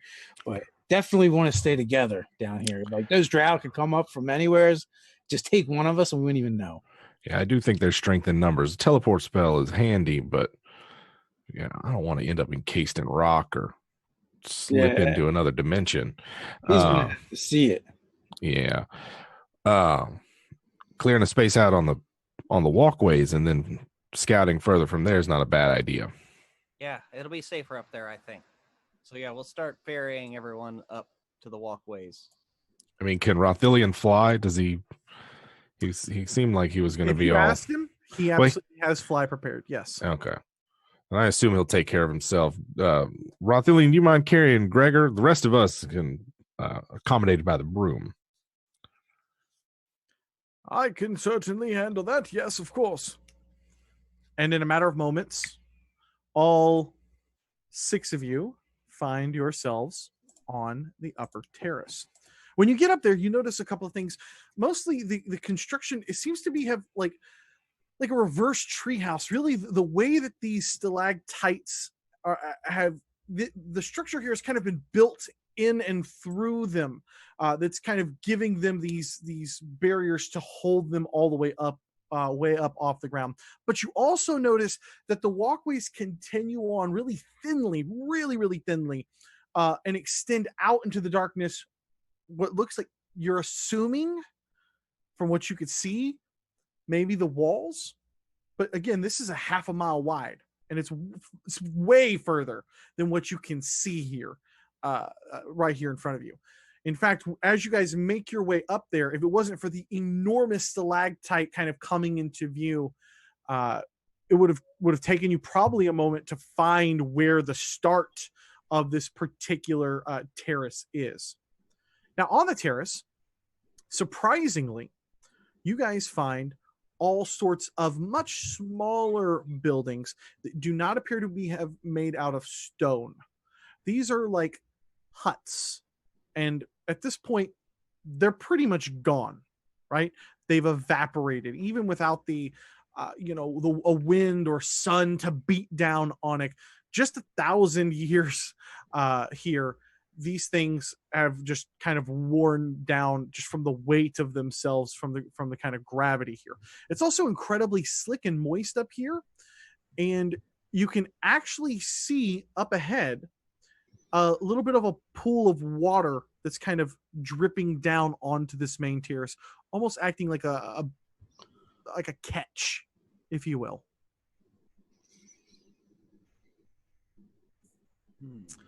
Well, Grindlebrew, you dwarves do some really good work. This stuff is held up. Yeah. Is this does the construction appear similar, or these did someone else make these walls? No, like 100%. This was built purposefully as part of Permath. Okay. I wonder what made these huts. He's like staring off at a ledge again. Oh, I don't know. I think you should probably always be strapped to the broom, Grindlebrew. Yeah, no, it's fine. I mean, we don't want anything to happen to you. Don't know that it matters. Oh, yeah, we would miss you terribly. Well, of course it matters. You're you're a cousin. You're part of the party. Your family now. I mean, without you, we couldn't even really spell party because you're a part of it, right? Ain't no getting out of it. I guess. You certainly have seemed to be taking a good liking to these halflings. And I mean, from the tales, it looks like you've worked rather well together. I'm really looking forward to working with you. Maybe we'll run across a couple drow. We'll fight back to back. Want really Yeah. bad to hate him, but I can't. Yeah. Thanks, Gregor. Thanks. You'll have to show me a couple of good moves, though. And he kind of pulls his hammer out. He's like, like he's not very good. And his grunts are like tennis grunts, like way unnecessarily needed. Maria Sharapova. It's just like, All right. So the huts are ahead of us. We're gonna have to like go through them. Is that what you're saying? The huts are gone. Like I see. wouldn't really Okay. understand what you see. It's really not very much up here. Gotcha. It's almost bare. The Ah, only weight that has been built into this terrace is really just these little huts that, from what you can see, you guess they were huts. Maybe there's a couple of walls here and a couple of walls there to kind of give you an image that maybe there were some huts up here. And then there's also kind of this ravine in the middle that is kind of like catching a couple of drips of water. well, can we see the purple glow of the portal? Not quite yet. Not quite yet, because you're up here and you're kind of looking down and out and over. It's not popping up terribly strong. You think you can kind of see it in the back. I really want you guys to understand how big Permath is. It's so big that even a light that is kind of lighting up some of this part of the city is only a faint glow at this point. It's so far that you can almost see a curvature of the earth part of it. It is a massive ancient city. Okay. Well, if we're trying to teleport, I guess now would be a good time to scoot off there. Yeah, should go scout it out. All right. Indeed, yes, of course we could do that. He'll, By the way, Rothelian, didn't you say something about being able to let us see down here? Oh, yes, of course. Yes, of course. And he kind of pulls out 2 necklaces. And on them is a yellow eye that you can kind of see with the light of your sword going off. You can see it just kind of gives a little reflective, like a cat's eye. And he hands you 2 of those. Okay. I'll take one and hand one to my cousin, Huell. And for you, Dr. Hill, he will walk over, pull out a scroll, and begin to cast a spell on you. After a few moments, you can see. Barely. I mean, you still obviously have disadvantage with your dark vision, but you can see. You're starting to kind of make out some black and whites. Along with you, Huell and Roscoe, as you guys don these things. You basically can see about as good as Grindlebrew could always see. well, that'll make things a lot easier and hopefully draw less attention to ourselves. How quiet are you, Rothelian? I am perfectly quiet and capable. All right. As I walk up to him, clang, clang. Uh-huh. Wait now. So as I understand it, the plan is that Rothelian and Huell will zip out there, take a look around, zip back, then teleport, or are we all going out there at once? And this is just the staging area. I thought we were going to walk until we see the purple light and teleport to it. Y'all tell me, what's the plan? I think walking is just going to get us a whole heap of trouble. That's why he was the thinker of the group. Yeah, I mean, I think if y'all can just fly out there and see it and get back, then that's all you need. I mean, Huell's been teaching me about magic just so I know how to fight it. Well, it's a long way. And there's something in me that says I think we should stick together on this one. Teleport ourselves out or something else. Well, I mean, we That's how can I walk closer to it. I don't mind. I mean, are we not all able to fly out there? We've got some of us on the broom and then some of us on Rothilian's fly spell must still be going, yeah? Yeah, his fly spell is still going. I mean, it's a little difficult with Gregor with his weight, but it's manageable. Maybe not the fastest thing. That's how I figure. I mean, that's how. But you guys, you remember this, Huell, that when you got, well, excuse me, it may not have been Huell. I think it was Roscoe. Roscoe, you'll remember that when you were using Fee to maneuver around, the drow were having a hard time maneuvering with you. They could levitate. They're having a really hard time maneuvering with you. So you'll move faster than they will even with Gregor and a total fly plan, just to kind of give you some perspective. But it's not, you're not going to be zipping around necessarily like you would have if he didn't have to carry Gregor. Mm-hmm. Right. Well, I think we should just hug the ceiling and make our way over there. Hug the ceiling until we're right over it. Yeah, just up and over. That sounds like a good plan. So I want to know who's going to lead. Who's driving the? Yeah. Roscoe. Who's going to be the eyes? Who needs to make the perception checks? Roscoe has a decent perception. Yeah, it should be someone else. Why don't you Not give me, Roscoe, give me a perception at disadvantage, please, sir. Alrighty. Oh my god! Double halfling ones. Wow, a 2 and a 2 on disadvantage for a halfling. Boom. It literally does not get any statistically worse than that. That is fantastic. Okay, so yeah, you're kind of adjusting for a moment to your new eyes in the wind of the cave, which you weren't really expecting here on a broom. But yeah, you're looking out for things. You certainly feel like you're scanning things as you guys kind of buzz along here. A few minutes go by, and you guys can start to see a little bit of a purple glow off and in the distance. You continue going. It's incredibly quiet. Even Gregor, who's being carried, isn't making really any sound. You guys weave around a stalactite. You duck around another one. You're scanning the terrace, Roscoe. You're scanning it. You're looking for those creatures, those string creatures, those spider creatures, whatever they were. You guys don't see anything. The light is beginning to grow a little bit more.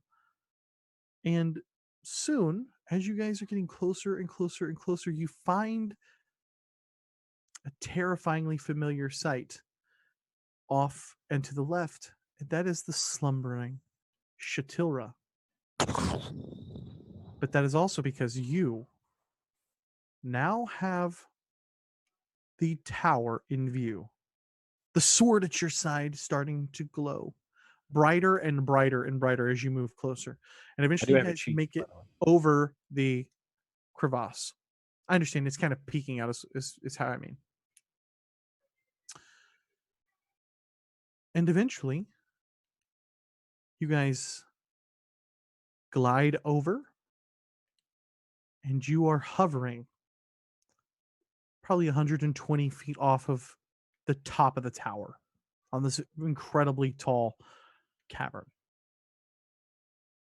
Below you is a very bright light beaming out from the windows of this structure, this tall building that has been erected here kind of in the center of this lower city. The buildings here, from up here, you can tell were bigger and mansions, and it was the most important part. It was the hub of the city. This wasn't where the workers, this was obviously where the communal buildings were. This is where the elite lived. And you could tell that in this building. The light beaming off doesn't give you much clue as to the top, but from the light bouncing around and refracting down here, you guys can see a just gorgeously cut, gorgeous, perfect stonework, completely unfazed after over a millennia. And this light is beaming from the highest room in the left wing of this sort of tower.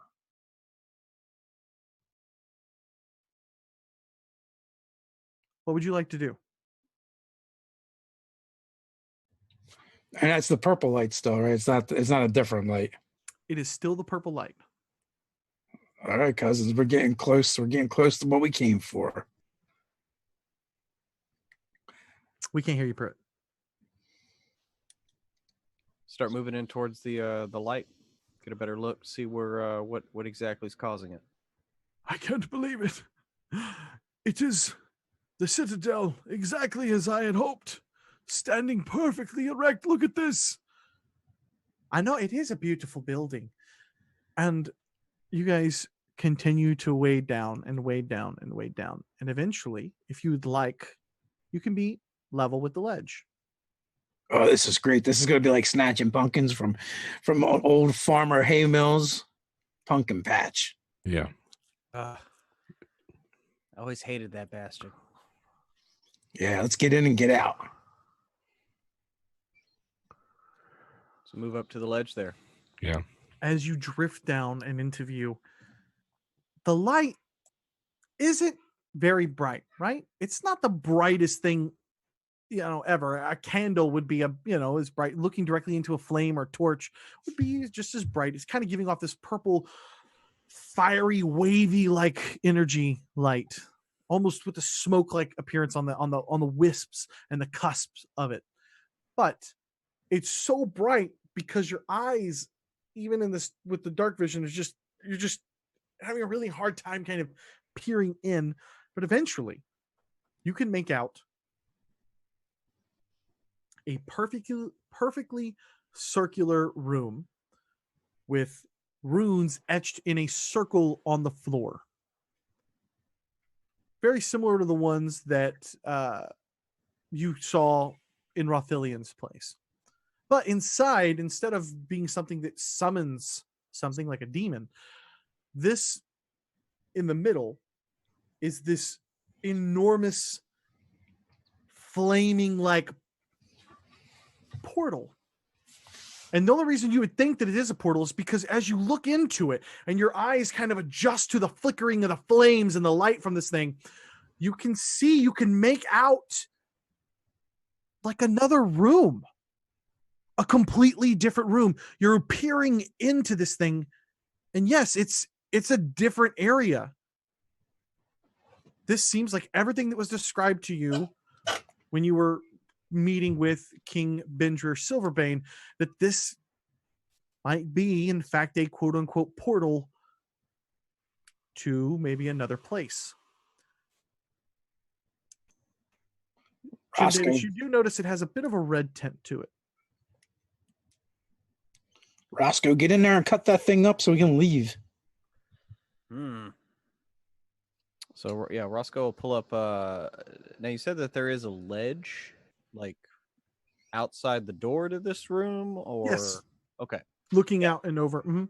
okay, yeah, You can land on it. Yeah, he'll pull up and land on the ledge, and kind of look around. Your little 30 pounds means nothing to it. It holds perfectly fine. Okay, and Do y'all want to stay on the broom and cover me from above? I think I'm gonna get on the ledge with you and Okay. come in just in case you need help. I like the idea Okay. of being close to a ledge. Pull out. Come on, Grindlebrew. Pull out my whip and my short sword. I'll start moving closer to the entrance to this room. Yeah, the entrance is like a window or something. Like we could get into it that way. Yeah, so basically there's like a ledge and then there's also windows kind of on the side, like cutouts in this big tall room. This big tall room had the ability to have windows that could go out and look down into the city. It has a ledge you could go out and stand and look over the city as well. It's like a big dome, right? With big tall windows. Yeah, it's kind of got a coney point to it at the roof of it. Yes, which is one of the only buildings, by the way, that you guys have seen with that point, because like I said earlier, there's all the other buildings had flat roofs because it doesn't rain. It never rained in Permath, so they don't have to slope off to avoid leaks coming through or anything like that. Fancy. Okay. All right. Well, Roscoe, move up to one of those windows and try to find a. Is there still glass in them, or is it just? No glass here. Okay. Yeah, there's no glass to keep rain out or anything like that. It's just open. Well, he'll check around, looking in the window, and then go ahead and climb through.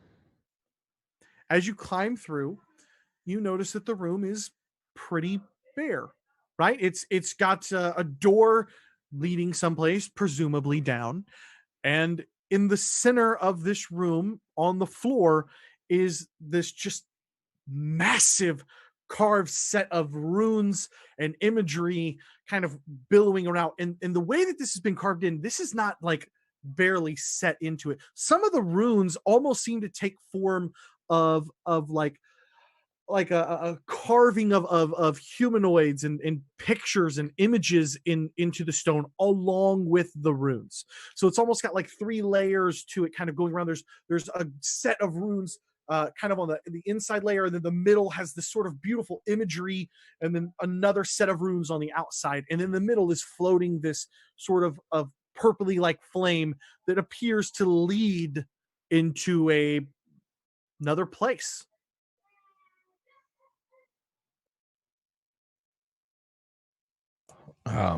Huell's going to start sketching some of the runes that he sees. Other than that, he waits on Roscoe to do his thing. I can't believe it's here.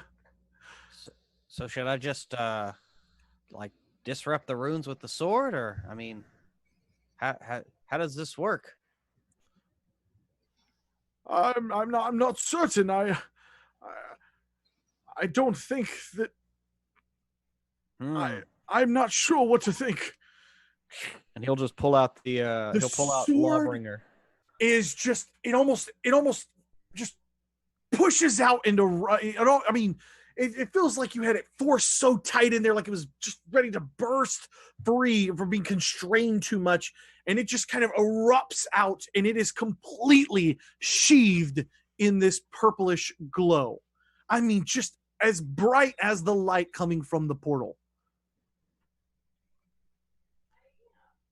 And he'll just kind of walk around the portal, just seeing if you know, like the hum or the light changes in one spot, you know, more than another, or if it just kind of remains constant. He'll just give a circuit of the portal itself. As you walk around, the room kind of inside the image shifts a little bit, right? Like it almost shifts, like it's 3-dimensional more than it is flat. Like the doorway, I mean, for lack of a better term, it looks like a 360 camera. Like you could just, as you walk around, you can keep peering in around the angles. Inside the room, it looks like another kind of similarly constructed room, but it has this sort of red tint to it on the stone. The stone isn't as big. It's much, much, much smaller. And there are hooks and things like that on the wall holding up little trinkets. You almost feel like you can see a rug at the bottom. We can't hear you, buddy. One more time. Does any of this look familiar? It does not. Okay.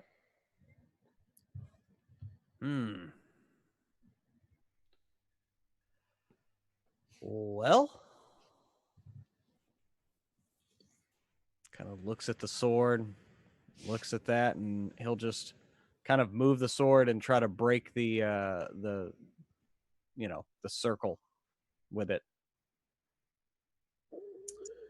As you move your sword closer and down To the portal, yes. right, the black just sizzles away from the portal. And it clears away back to the clear, clean, crisp stone. But do you want to try to like actually dig in to cut and break this set of rune? Before I do that, I'm gonna once again make another circuit and try to burn all the black away. Let's just call it tar, buddy. Tar, yeah, the blackness away, the tar, the taint, and burn it all away before he does that. Don't know if it really matters, and then once that's done, he'll try to sever part of the actual, circle. You hover the sword, kind of float it, extend it out as you walk around looking. There is no sound. And the creepiest thing about this portal is it looks like it's on fire, but it doesn't even make a crackle. You're literally sitting here in complete silence. The only sound is the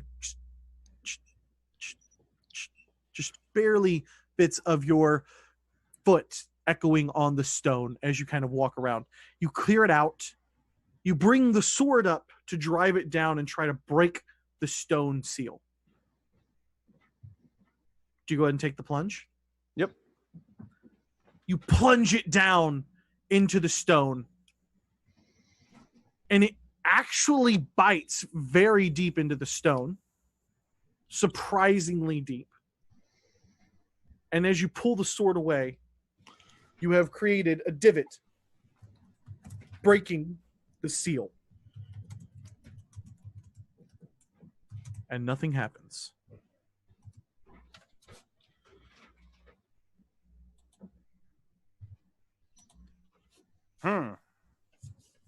Well, anybody else got any suggestions? That was anticlimactic. I What if you full try set it up. sticking the sword in the portal? Okay. I Certainly will- could work. Again, all of our research had mentioned some sort of crystal or orb, some physical anchor. I don't This- see. These runes aren't the anchor. Clearly not. Apparently not. Mm-hmm. So do you think there could be a crystal or an orb somewhere else, or just like in the portal? I don't necessarily want to go in there.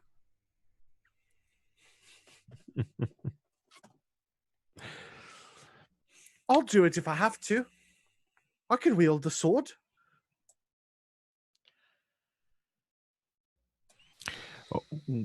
Hold up. And we don't need any heroes, Gregor. Fenris. You stay back here with me, Gregor. And Huell pulls out Fenris. Fenris, why don't you just go take a look what's on that other side of the portal? Just a quick peek. Come back. Let us know what it's like over there. You set your mouse down. It scuttles quietly. It disappears. You wait. You wait. You wait. It peeks its head back over. You get the feeling that there is floating lights. Floating lights Bright yellow floating lights. coming up from beyond the portal. Come on back, Fenris. And a Flo- room. Floating lights in a room is what it saw.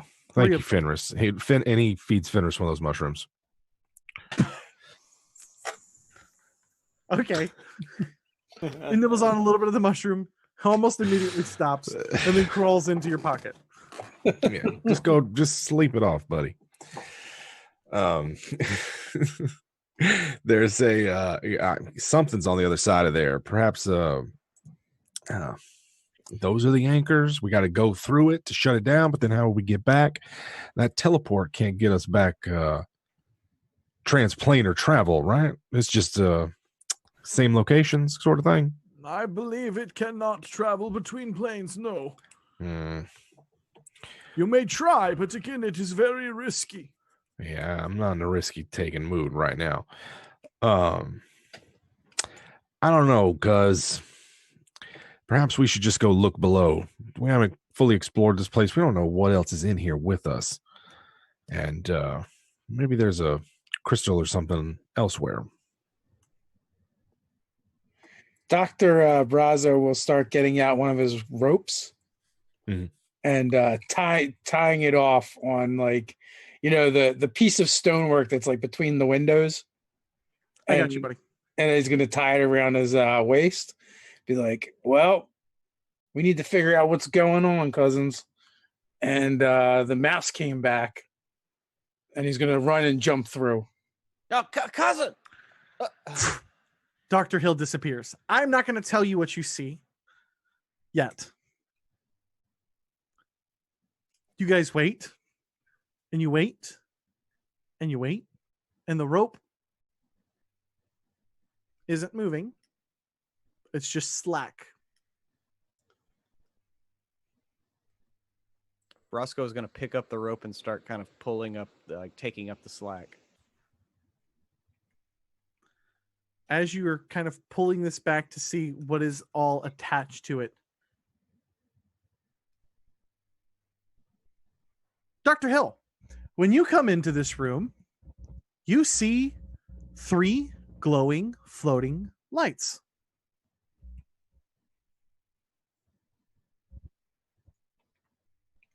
Anything else in the room?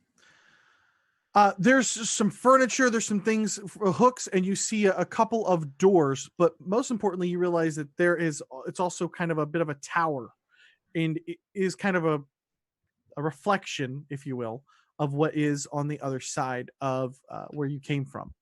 And does it have that hue to it, the color, the red hue? It does. It's kind of a reddish stone. Now that you're kind of through the portal and you're no longer looking at it kind of through the lens, but rather in person, it definitely has a strong reddish tint to it. And there is a smell in the air that is so pungent and foul. One of the lights floats up and floats out the window and floats down out of view. At this point, you can feel a tug on your back. And you turn around and you can see back through the portal. And from this side, you can actually make everything out. You can see Roscoe clear as day pulling on the rope. Do I notice anything different about that room I came out of looking through the portal? Or does it look the same? Looks the same. And one of those lights moved. One of the lights disappeared, and it's about this big. There's a big glowing yellow ball of light. And Are they all the same color? Yeah. Okay. So I will go with the pole and pop back. He pulls you back. You guys see Dr. Braso Hill come being tugged back through this side of the portal. So I will tell you guys what I saw over there, and thank you, Emophobe, for the super chat. There's just these lights, and one of them left. All right, there was 3 yellow lights. They're orbs like this big. I don't know if that's what we have to attack. I didn't see anything else. It was just red, and it smells really bad over there. Wait, you said one left? Smells awful. Like, Left. I mean, 10 out of 10 bad. Like, what it might smell like. You've literally never smelled anything like that, except the worst parts of the city, where all of the drudge goes. Right. Did you get the impression it was on the same plane, or perhaps it's open up somewhere else in the city?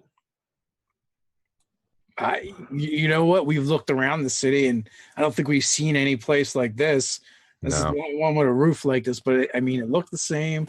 It had that funny red color, and the smell was real bad. The smell was bad, you say? Yeah, real bad. I don't know, like sulfur? It was like, I'll describe it. It wasn't like sulfur. It smelled Not like sulfur. It was pungent. It was like rotting meat, maybe. Okay. Smelled like rot, spoiled meat. I don't know what that could be. You have no ideas how we shut this thing. We're here now. all backlit. Yeah, I think we should explore at least whatever's immediately below us. See if there's not an anchor there. If not, I don't know. Perhaps the information you had, Rothillian, is incorrect.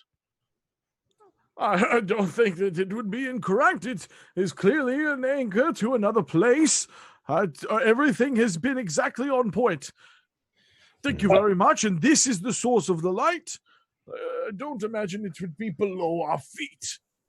So, Roscoe, you hasn't actually touched the portal with the sword yet, correct? No, you haven't. You touched you broke the seal. Well, because I think you're supposed to cut it up, right? Cut it. I went through and came back, and so did Fenris. So Roscoe will walk up to the edge of the portal and actually cut through the portal. I will As you grab cut his belt through though. it, as you cut through it, it just looks like your sword like goes like, kind of like disappears into it a little bit. Clips through it. Yeah, but it doesn't break or anything along those lines. Like fully submerge the sword in the portal and then bring it out. Nothing happens. Nothing happens. Does he have to turn it on or something? Is there a switch? Well, you Magic think maybe words? The lights on the other side could be the anchors or something watching. And when you came through, maybe that's why it went away, to go tell somebody. Yeah, I don't like that one moving.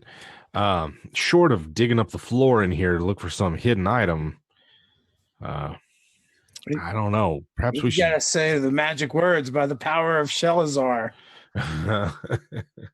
Chatera. In brightest day, in blackest night. No, I'm kidding. Dun, dun, dun.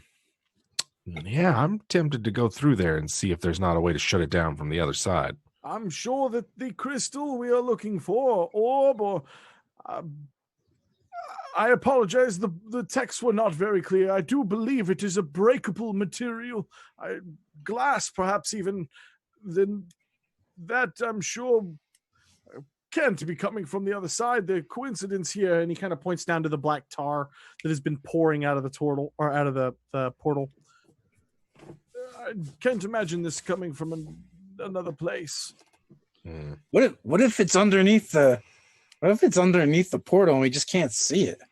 Yeah, that's what I was thinking. Break out a pickaxe and start. There's a lot of tar all around, it could be hidden underneath all that. Well, You see the portal, Roscoe, kind of start to give a little wave. And suddenly you can see a light, a floating light in the portal. Moving, or is it just there? Like it kind of went, and now you see the same room, but now you see the floating light there.